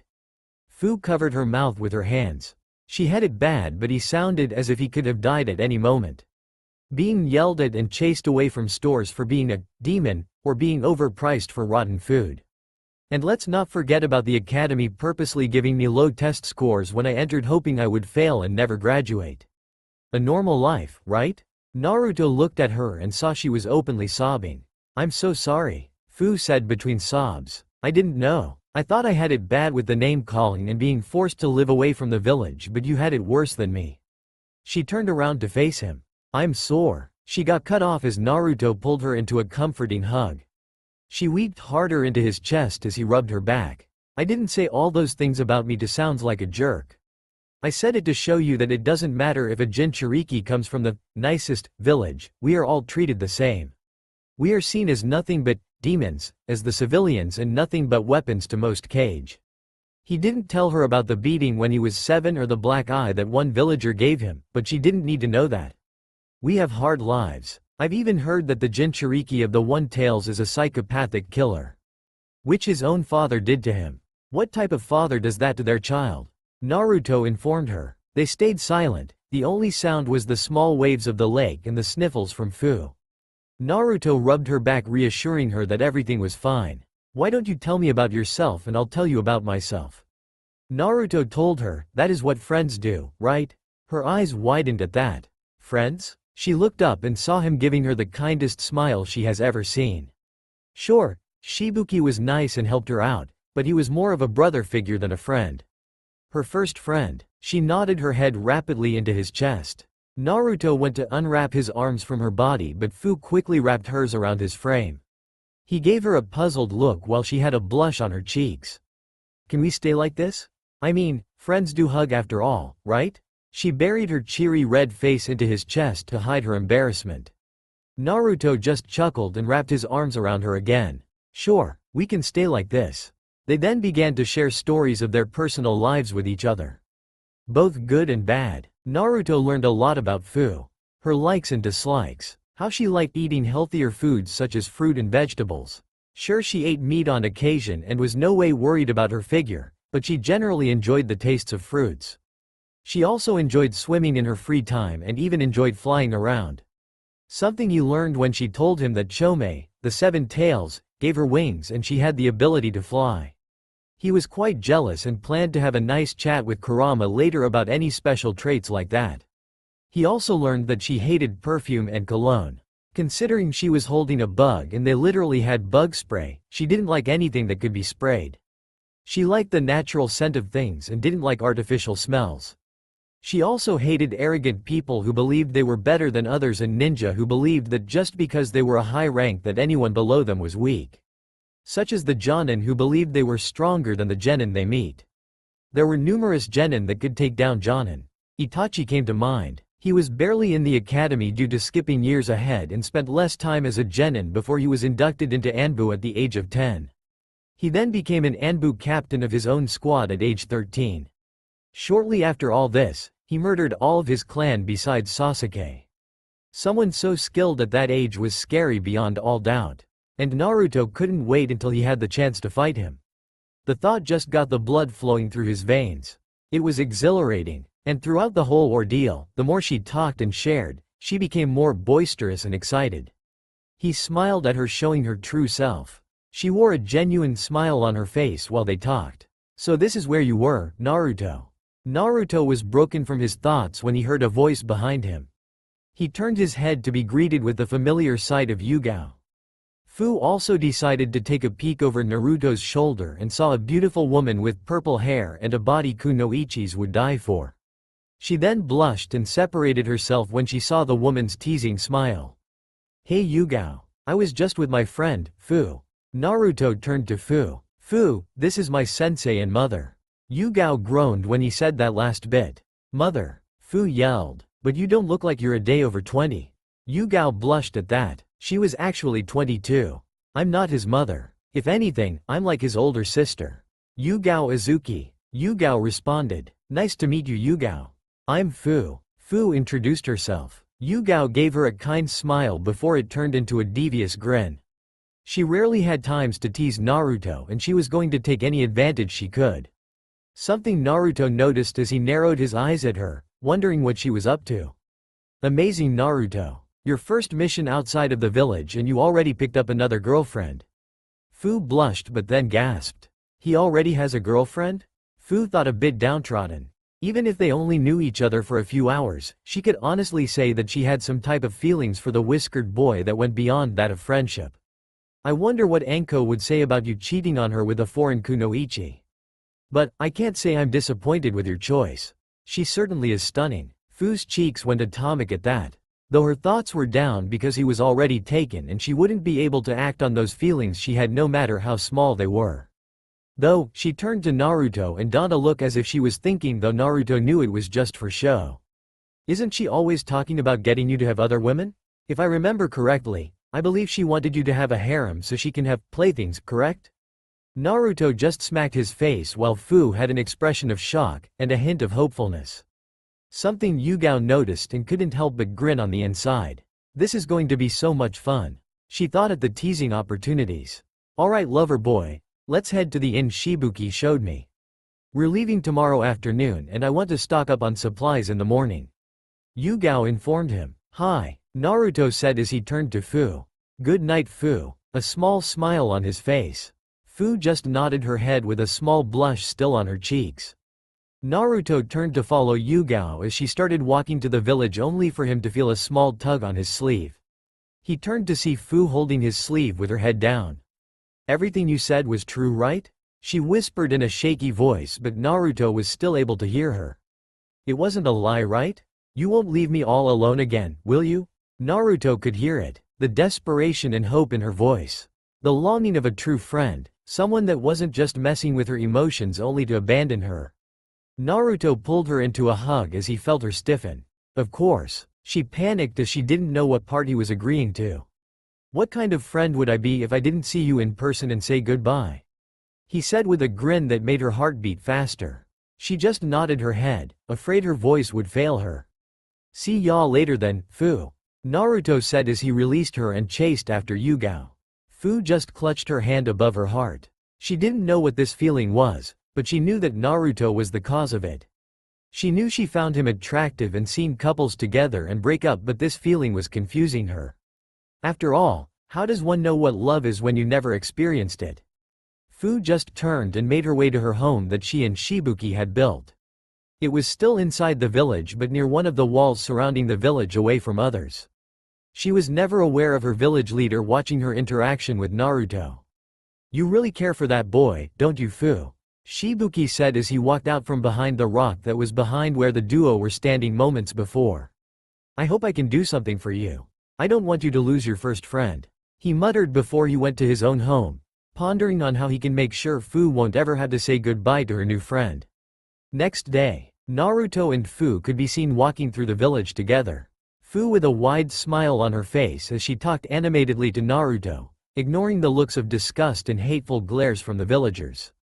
Naruto listened intently to everything she said and responded when he felt the need to.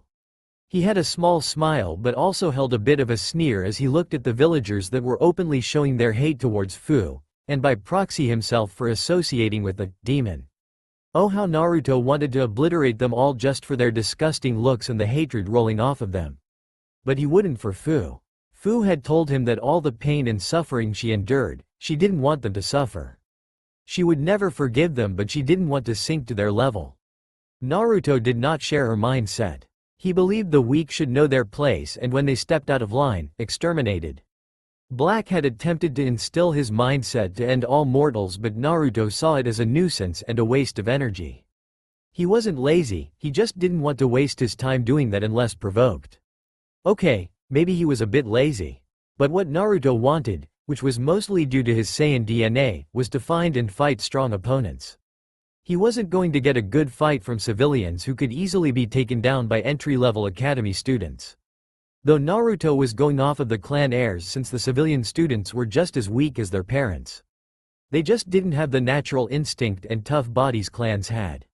Hell, even civilian clan members were enough to be a genin and maybe even chunin to some level. But he wanted to find someone who could give him the fight of his life. And from Black's stories and memories, he was just itching to fight Goku. So, what are you thinking about? Fu suddenly asked. Naruto shook his head of his thoughts as he heard her question. He turned and looked at her. Nothing important, just a thought I had of a certain someone that I can't wait to meet. Fu frowned at that. He's talking about his girlfriend no doubt.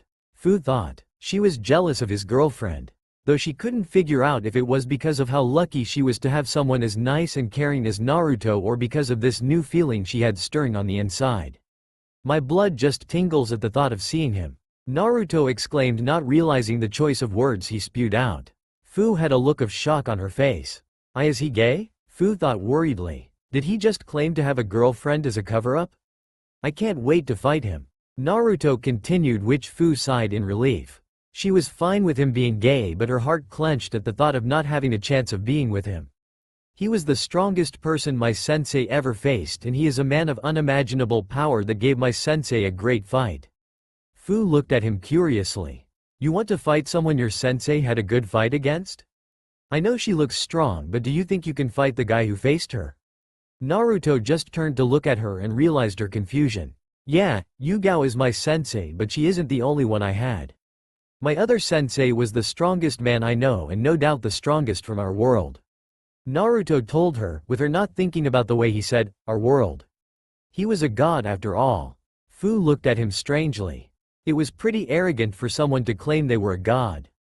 Though, Naruto had proved he was trustworthy, so she just chalked it up to him being an amazing shinobi. You also said, was. Did he pass away? Fu asked. Naruto looked a little sad at that. I'm sore. It's fine. Naruto cut her off. He did pass away a few years ago. He expended too much energy and died of exhaustion. It wasn't a total lie considering Naruto's seal was draining Black's ki over the years. He was a good man who had a wild and outlandish dream. Naruto could remember when Black told him his dream. Though, Black wasn't wrong in explaining his ideas, it just didn't bother Naruto as much. What was his dream? Fu asked. Peace. That's what he told her. Though not wrong, he just left out the part of exterminating all mortal life to achieve it. He doubted Fu would look at him the same if that was his sensei's goal. That is something few people want. Fu muttered. Did his ideals stick with you? She asked him. No, Naruto said, and he saw her frown a bit. He wanted to achieve that peace through unconventional means. I, for one, do not care about having the world live in peace. I only wish to have a peaceful life with my family. He told her. Though, I don't intend to be anyone's punching bag because I want peace. Naruto remembered the encounter the day of his graduation exam. The people who are born weak desire peace in the world, so they no longer have to fight. Though Black wanted them erased because all they did was cause wars, rebuild and appoint new leaders only to start new wars. This would bring peace, but no doubt not the way people wanted. And I'm not saying they're physically weak but also mentally. They talk about forgiveness and turning the other way, but what if that person killed your family? Your parents for something so trivial or out of revenge? His hands clenched at the masked man who killed his parents by releasing Kurama. Take Jiraiya of the Sannin for example. His ultimate goal is to achieve everlasting peace. Naruto told her. What about him? What's wrong with wanting peace?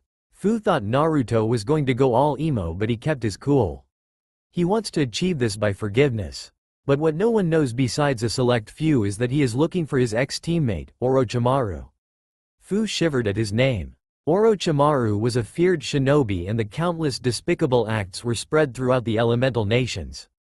He wants to find Orochimaru and bring him back to the village and become friends once again.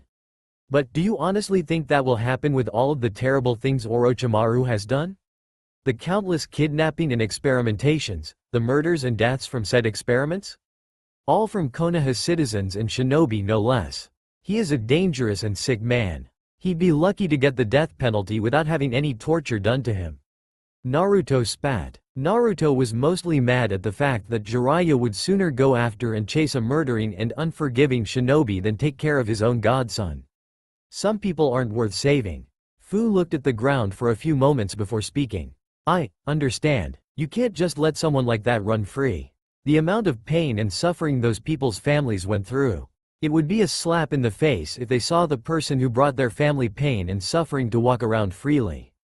Fu said, "What is your dream, Naruto? Your real dream?" Naruto turned to her. "My dream is to live in peace with my family without any nuisances bothering us," he said with sincerity, but his Saiyan side took over, and to fight strong warriors. Living in constant peace would get boring for a person like me.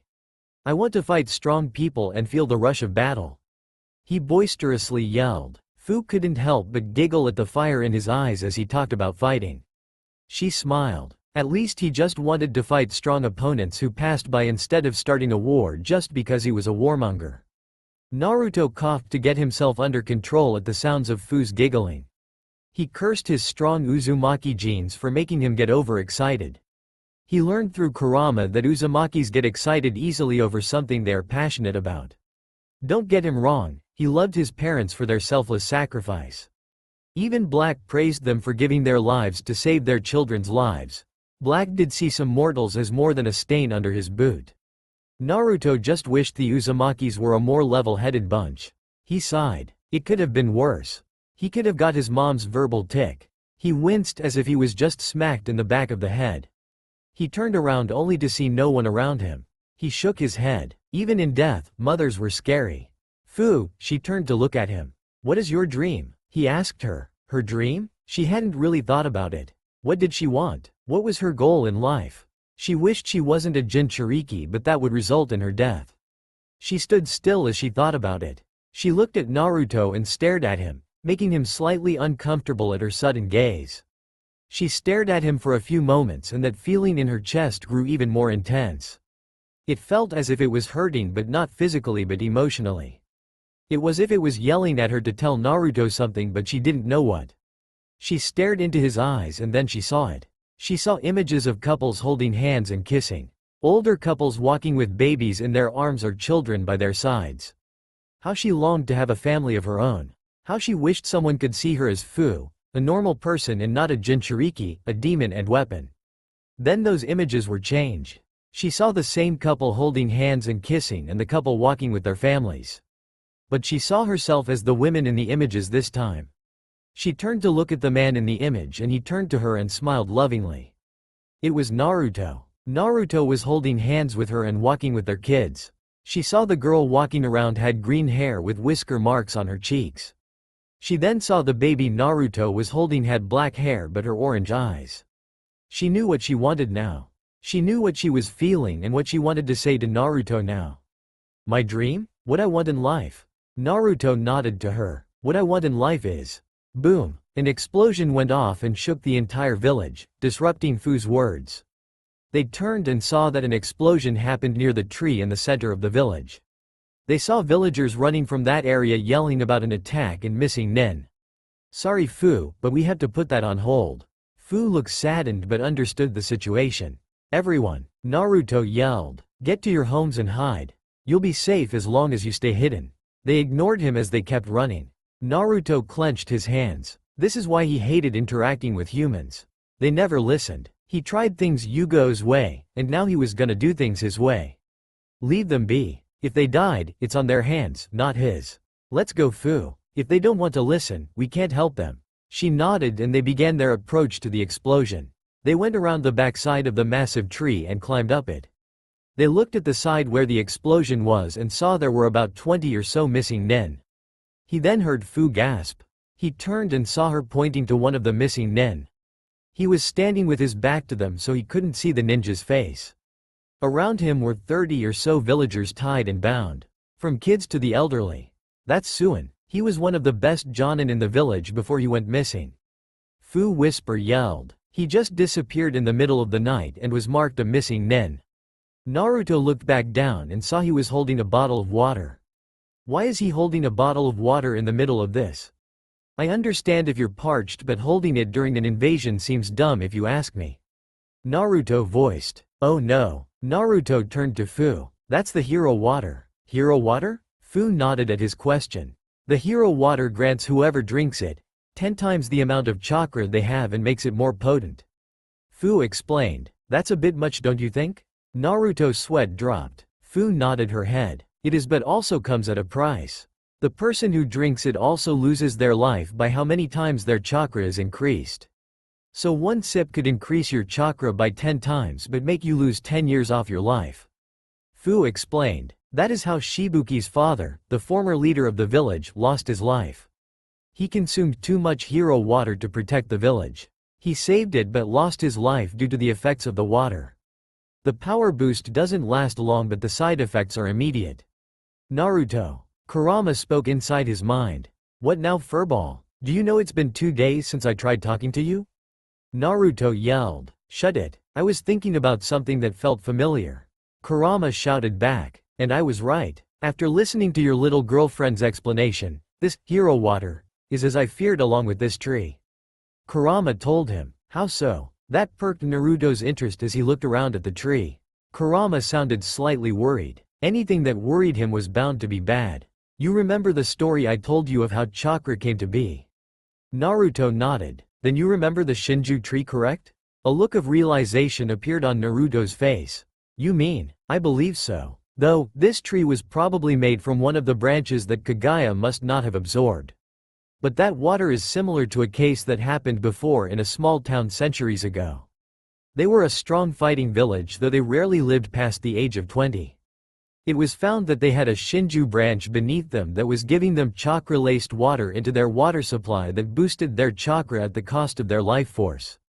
Naruto frowned. That was bad. Power from the tree that created the 10 tails was not good to be in the hands of a power-hungry idiot. Yugao landed next to them and they acknowledged each other. Yugao went to say something but saw the look Naruto had. The look where he is talking to his pet, as she put it, to tease the mighty beast. Though, this tree isn't as potent as that branch centuries ago. This one seems to be feeding the environment instead of draining it and the living beings around here. Kurama continued. I guess just as we are able to think differently than the 10 tails, the Shinju branch was able to make its own choice. But that hero water is still dangerous if it was produced by this tree regardless of its intentions. How do we stop him if he drinks it? I think we would be able to take him if it was just him against us? Naruto asked. But there are at least 20 missing nin all chunin or jonin that I've seen in the bingo book. Nothing you can do but try to prevent him from drinking it. If he does, you may have to go all out against him. He was an A- rank nin. With that water, he will easily best you and Yugao if you risk holding back. Naruto nodded and thought for a moment. Slowly, he grinned as he realized what Fu had explained about the hero water. He looked at the two women beside him. What did he say? Yugao questioned. Remember when I told you there was a story behind how chakra came to be? Naruto told her and she nodded. He just told her, and the other select few from their group, about how chakra wasn't always with humans. That there was another force for the cause of chakra being embedded into humans. Well, this tree and that water are all part of something called the Shinju tree. The Shinju is responsible for chakra and the tailed beasts were created from the Shinju. Naruto gave them the short version of it. Yugao looked a bit shocked while Fu held her head as Chomei yelled inside the seal. What's the matter, Fu? Yugao asked the tanned-skinned girl. Chomei is freaking out. He keeps saying, Shinju, and, Kagaya. Fu said as she clutched her head. He probably couldn't sense it since her seal is mostly still intact, unlike how you've been slowly breaking yours. Kurama informed Naruto. Naruto moved to her and cupped her face. Fu stopped her squirming as Naruto put a hand on her shoulder and stared into her eyes. Fu, listen to me. Everything is okay. Chomei is freaking out about something that caused destruction a long time ago. Naruto said. I need you to calm down and to calm Chomei also. We need you two to work together so we can stop these people. Just calm down, okay? Fu nodded and took a deep breath. She then closed her eyes and was silent for a few moments. She then opened them with a look of determination in her eyes. Chomei and I are ready to go. Naruto nodded and looked back to Yugao. What's the plan, sensei? Yugao was silent for a few seconds before she came up with a plan. You and Fu will be in charge of taking on the other missing nin. Naruto, make as many clones as you can and have them grab the captured villagers and get them to safety. I'll take on Suin and try to stop him from taking the water. They nodded and got ready to make their move. Oh, and Naruto, he looked back to his sensei. Once the villagers are safe, let loose. Naruto got a sadistic grin at Yugo's order. This was going to be fun. With Suin, come on out Shibuki. Suin yelled as he stood before his prisoners. Stop being a coward and accept your death like a man. The prisoners looked on in fear as Suin marched over towards them. He saw a young boy no older than 8. He grabbed him by his hair and dragged him in the middle of the crowd. Show yourself, or are you that big of a coward that you'll let this young boy die? Suin yelled as he held a kunai to the boy's throat. The boy didn't dare to swallow in fear of cutting his throat. Your father must be turning in his grave right now. He gave his life to protect this village and look at you. Hiding like the coward you are while this little boy is begging for you to save his life. He pulled the kunai back and motioned towards the rest of the captives. When I'm done with this boy, those will be next. And after that, this village will burn to the ground. Suin switched his grip on the kunai and brought it to strike the boy between his eyes. Clang! Another kunai came flying and knocked the one in Suin's hand away. Before he could register what happened, another came towards him but cut the boy's hair just below where Suin was gripping him. The boy, taking advantage of the confusion, scrambled away from Suin and made his way back to the other captives. The only coward I see is you. Suin turned to see a group of 3 people standing on the other side of him. The first was a fairly tall woman with long purple hair tied in a ponytail. The next was none other than Waterfall's resident Jinchuriki. The last was bit surprising, but he smirked. Well, what a great honor this is. Suin gloated, the son of none other than the 4th Hokage. Naruto and Yugao narrowed their eyes while Fu had a look of surprise. Naruto never told her he was the son of the fastest shinobi in history. To think I would face the son of one of the most feared shinobi in history. Suin smirked. Though, with your brother being trained by 2 Sannin while you were left behind, I can only hope you won't end up as a smear on my shoes. If this was your brother, I would be itching to fight him. Fu looked over at Naruto. How come? He didn't tell you he was the son of the 4th Hokage or that he had a brother? Suin cut her off. Fu looked back at Suin. That's easy. He was seen as worthless to his godparents, which happened to be the 2 loyal Sannin. They left him behind in that village full of tree huggers to train his brother who holds the power of the 9 tails. Naruto was starting to be wary of the Leaf's security now. This was important information that he was spewing out. He must be embarrassed to say any of this, so he chose to hide it from you. How do I know this information? Suin cut off Yugao, who tried to speak. Your village tends to have loose lips about the people they hate. The will of fire and trustworthiness that you preach is nothing but a farce. All it took was a shinobi from Kumo to go undercover as a civilian in your village before they talked about the demon brat. That was Naruto here. Suin said, though none of them knew a certain warmonger let the Kumo spy in the village. Now, let's get this over with. Suin went to drink from the hero water but had to stop as a kunai stopped him. When he looked up, he had to jump back from a katana swipe courtesy of Yugao. Then all hell broke loose. The other missing nin charged in at Naruto and Fu as Suin and Yugao seemed to be pushing each other out of the area. Naruto created about 30 clones. Half went to the prisoners while the other half went to fight most of the missing nin. Naruto turned to Fu. Don't hold back. If you hesitate to kill, you will die. Naruto yelled. They don't care for others' lives, so don't try to spare them. Fu nodded, but her eyes widened in horror as she saw a nin with the symbol for Kumo crossed out appear behind Naruto with a tanto raised to behead him. In less than a second, Naruto dropped to a crouch, brought his hand back and made a small blue, spinning ball of pure chakra that Fu had only seen in pictures. Rasengan. Naruto slammed the Rasengan into the nin's gut, stopping his forward slash. No damage was shown besides the man's shirt tearing around his stomach, but Fu knew more was going on judging by the blood streaming out the man's mouth. Then the man was sent flying back as the Rasengan bursted and propelled him into the wall. He then fell to the ground unmoving. Dead. Don't hesitate. Naruto yelled before he jumped into a fight where 2 more missing nins were fighting one of his shadow clones. With Yugao and Suin, you're extremely good, Suin said as he parried Yugao's katana with his water sword. Yugao just kept her posture and kept attacking him head-on and was pushing him back. Suin was starting to sweat. He was no chump considering he was entrusted to teach Suin and multiple other ninja and had amazing chakra control. But that didn't compare to an ex-Anbu captain that was an S rank in the bingo books. He was being pushed back and was close to being sliced by Yugao's blade. He needed to get away and drink the hero water. On her latest swing, she pulled back a bit too much and that allowed Suin to create a water wall without hand signs which shocked Yugao. That allowed enough time to allow Suin to jump back great distance and take out the hero water. It was a great fight, Suin said as he took the top off of the bottle. Too bad you die here today. Suin then brought the hero water to his mouth and took a big swig of it. The moment he stopped drinking, a shroud of chakra started to surround him. The aura it was the most potent Yugao has sensed coming from a non-Jinchuriki. She instantly felt his reserves increase to what she could compare to a lower-tailed beast's chakra level. with Naruto and Fu moments earlier. Naruto and Fu were effectively taking out the other shinobi, but it would have gone faster if Naruto didn't have to worry about the kunoichi holding the same boy from earlier hostage. "What now, kids?" the women taunted as she held a kunai against the boy's throat. "You can't fight me without risking this boy's life, so you might as well give up.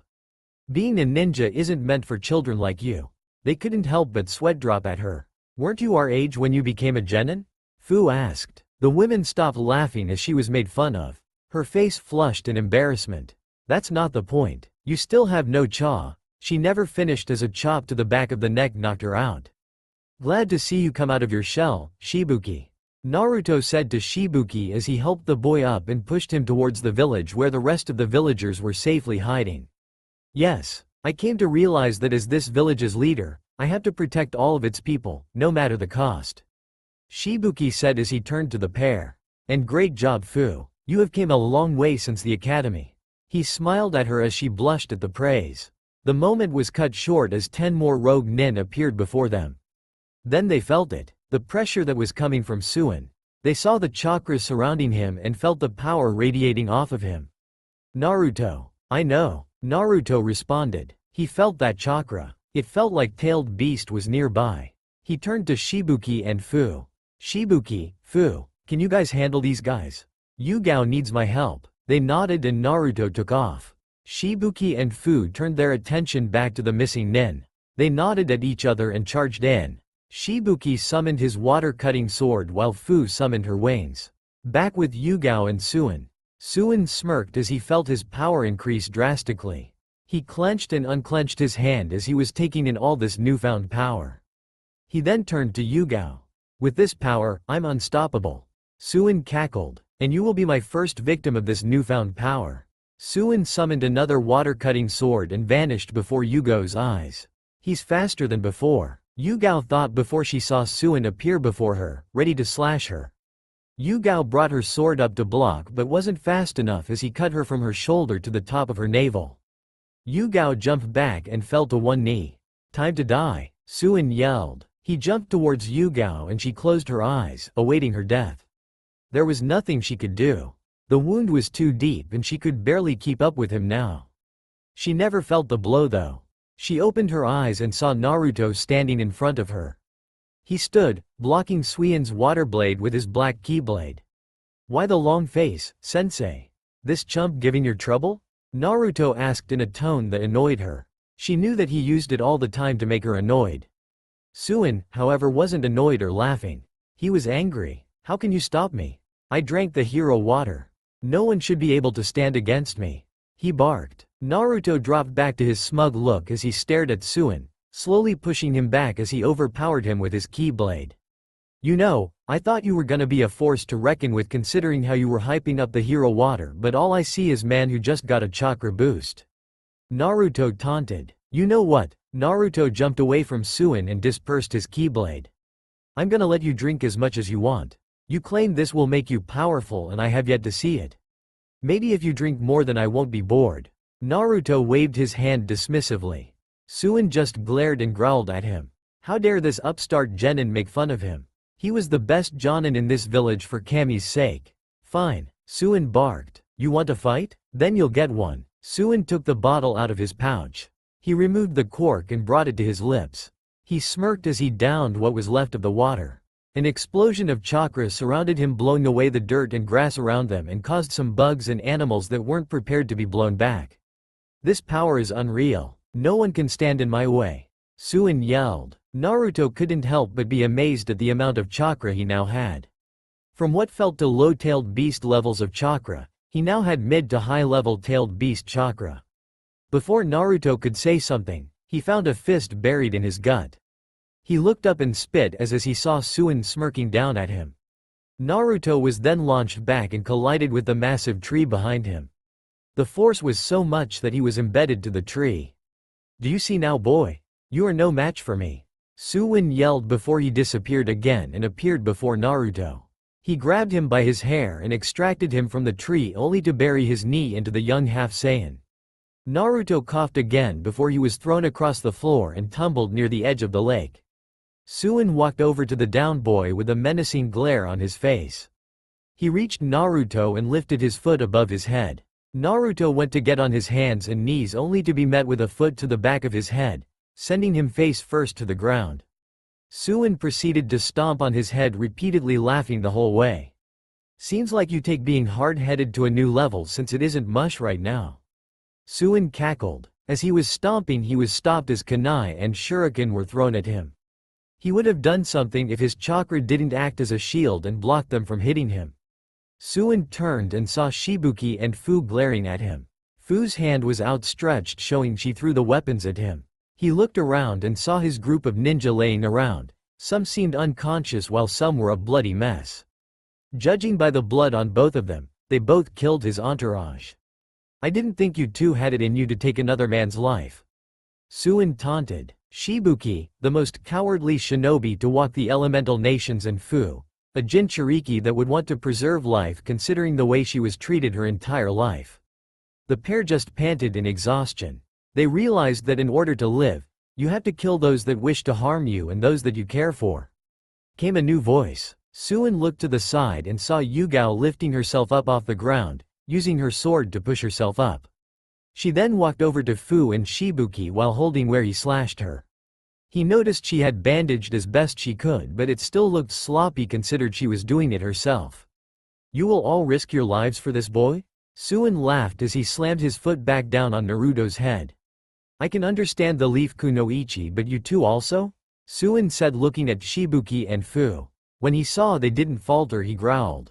You are all fools. This is why it is so easy to take advantage of people. If you hold someone hostage, people will hesitate to do something. Suin angrily yelled. He then turned and kicked Naruto hard in his side, sending him flying to the middle of the lake. His body skipped a few times across the water before he sank below the surface. Suin smirked at his work before he turned back to the trio. Now, if you wish to die, come at me. Before anyone moved, someone else shouted. Hey asshole. Suin turned back to the water to see Naruto crawling out of the water. It looked as if he was climbing on top of the edge of a cliff but was on water. When he pulled his entire body out, he stood up to his full height. Besides a few scratches, his ripped clothing, and the fact it looked as if he was just punched in the mouth that caused him to bleed a minuscule amount, he was perfectly fine. Your fight is with me. Naruto yelled as he wiped the small amount of blood off his face. I'll admit, that did hurt a little bit. I definitely felt it, but you seriously need to work on your strength. It felt as if you were tickling me. He chuckled dryly. Suin had it with this boy. He was done being belittled by a genin. Suin took off towards Naruto, summoning his water-cutting blade, ready to strike him. Kit, yeah, I know. Just as Suin was mere inches away with the biggest grin on his face, he saw Naruto flex. The moment Naruto flexed, he was thrown back by a vast amount of power that exploded from the boy. Suin landed on the water yards away from Naruto. When he looked at him, he couldn't help but be astonished at what he saw. Gone was the black-haired, blue-eyed boy. What stood before him was a boy with spiky yellow hair that stood straight up with seafoam green eyes.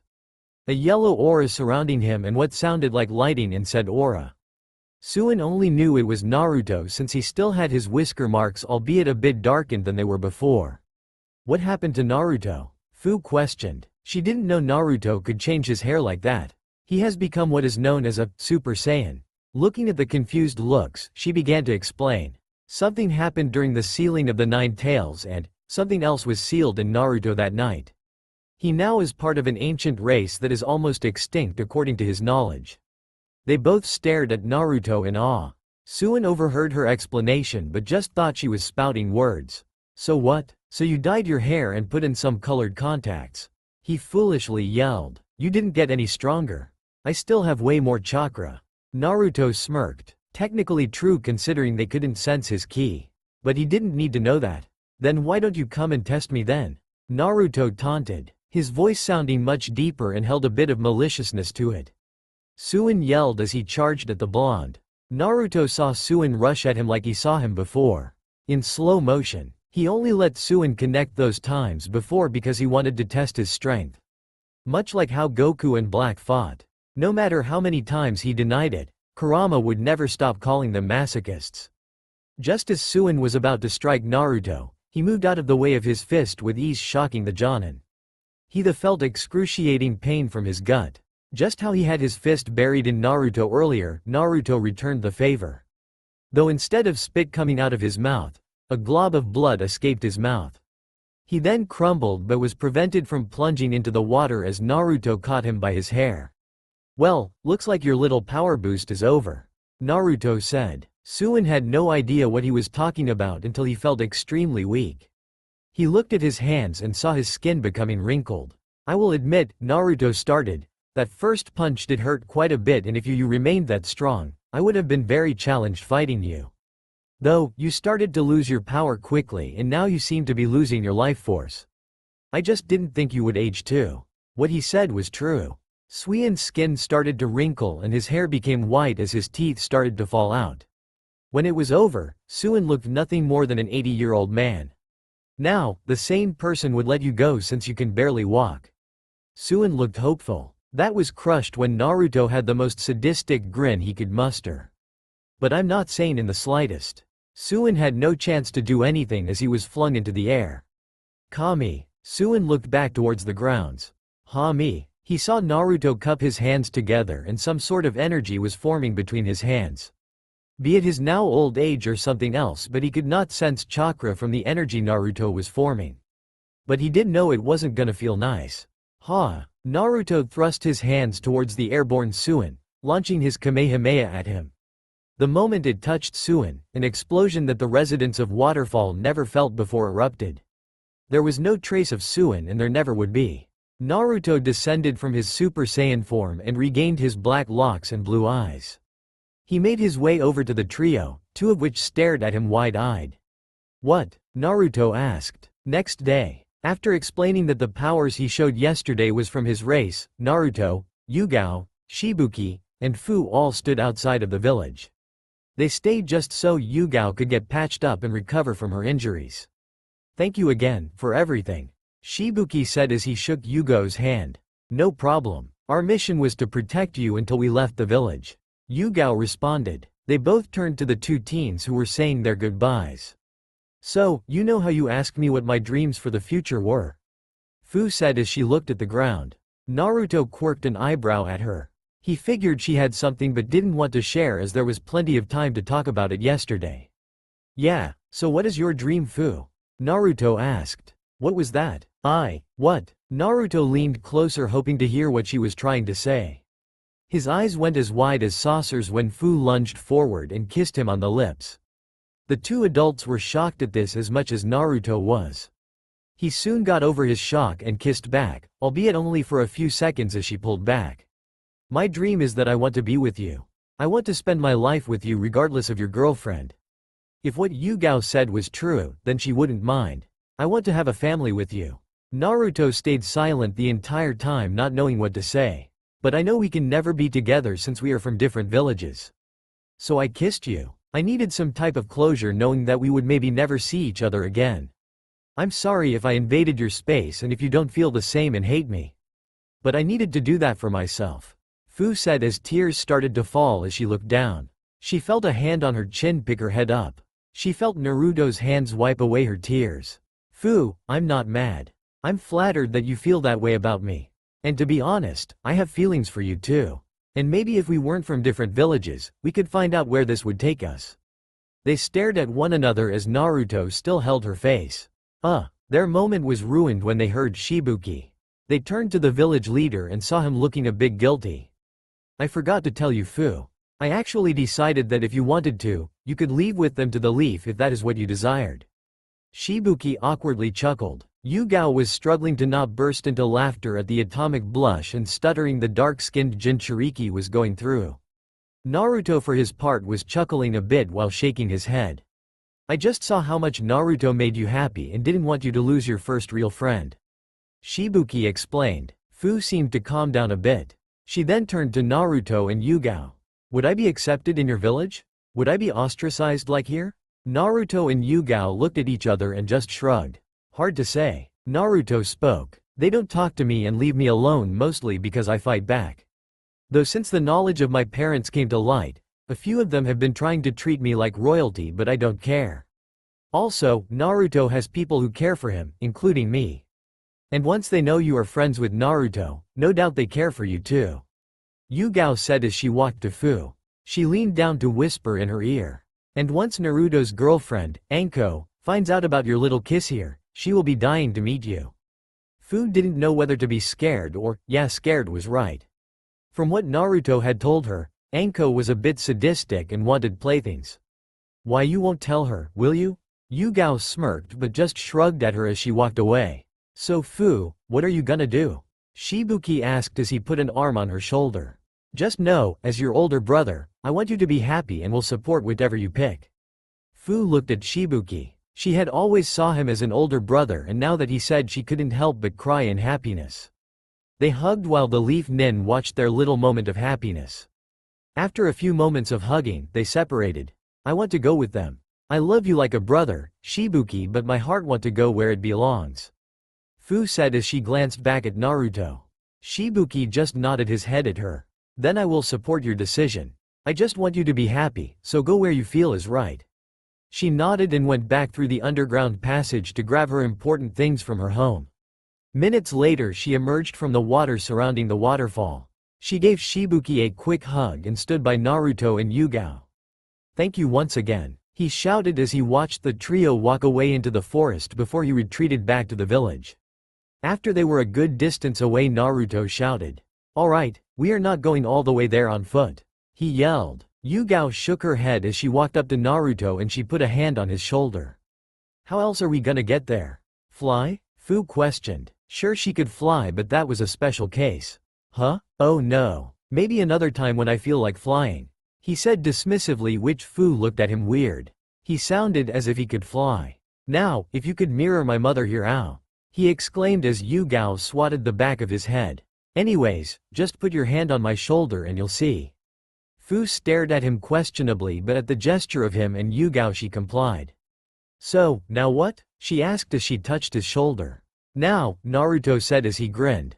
You hope you didn't have a big breakfast. He brought his index and middle finger to his forehead.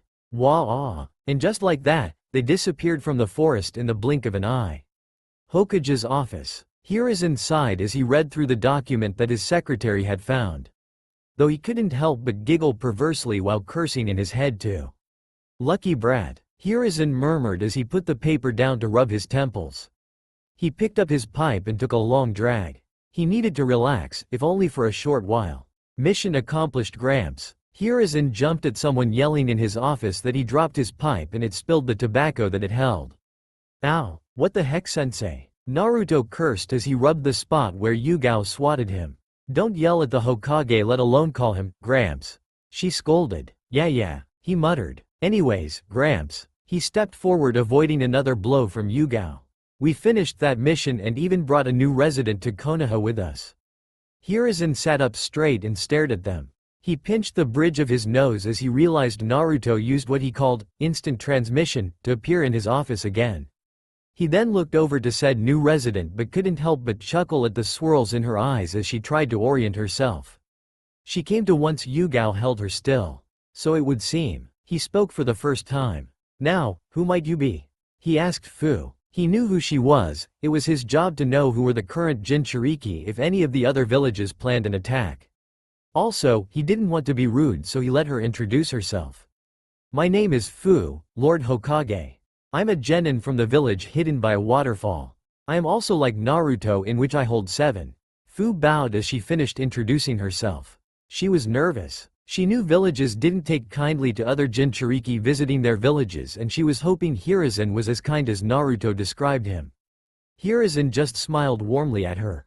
Nice to meet you, young Fu. Now, why is it that you have decided to join my village? Well, you see. Fu blushed up a storm as she looked at Naruto quickly. Hiruzen, judging by the slight shaking of Yugao indicating she was hiding her giggling and Naruto rubbing the bridge of his nose as if knowing trouble was to come, he realized why she came to the village. He smiled at her. Fear not, I have nothing against you and your decision, he said while inwardly he was saying, that damn brat. First Anko, then her, and that paper. Curse him. Now, would you like to give me a mission brief about what happened? He addressed Yugao, who straightened herself and began to tell what happened. From the beginning to the very end, Even the kiss Fu and Naruto shared, much to the mint-haired girl's embarrassment.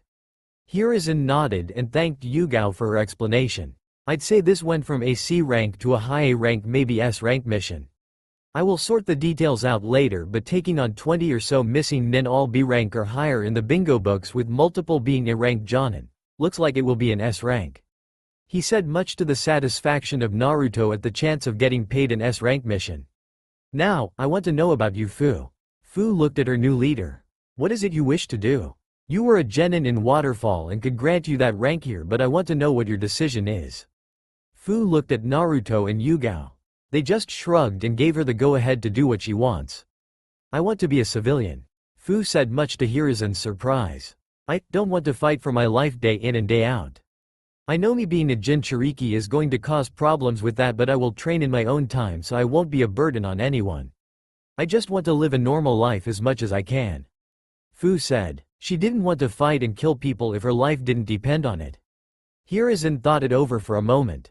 He looked at her and knew that she lived a life much like Naruto, with people hating her very existence and being alone for nearly her whole life. Granted, I will allow you to be free of ninja duties and live out the rest of your days as a civilian. Hiruzen said as Fu smiled. Though you do need a place of your own, but for now, where will you be staying? With us. Naruto spoke. We have an extra bedroom since Anko and I share the same room, so she can have the spare. Hiruzen nodded at that. Great, Naruto said. Now, let's go get you settled in, Fu. Naruto made his way towards the door, but Hiruzen's voice stopped him. Actually, there is a paper here that requires your attention, Hiruzen said as he grabbed the paper. It actually concerns all of you with the current way things have transpired now. That made them raise their eyebrows. All of them? Yugao stepped forward and reached for the paper. Hiruzen handed it to her. Yugao read it, and that was the last straw. She broke down and collapsed to the floor in laughter. If someone from Anbu was to see their former, stoic and serious, captain rolling on the ground laughing, they would have thought they were in a genjutsu. What's so funny? Naruto shouted over his sensei's laughter. Well, you see, Naruto. Minato, your father and the fourth Hokage, had a strained relationship with Rock Village and the Tsuchikage. Now Minato held no hate for them, and Oanoki the same for us. They understood that death happens in war, but their people held grudges. Hiruzen explained. They wanted to get past this whole ordeal, so they came up with a solution that would bring the two villages together and end the hate their villages had against each other. Naruto could feel a sense of dread coming. He heard that in way too many shows and books. That would bring the two places together and end their grudges and hate. Your father and the Tsuchikage signed an arranged marriage contract between Minato's eldest child and the Tsuchikage's eldest grandchild. Silence filled the room as Naruto and Fu took in the information. What? That's all for now. If you enjoy, then please like, share and do comments.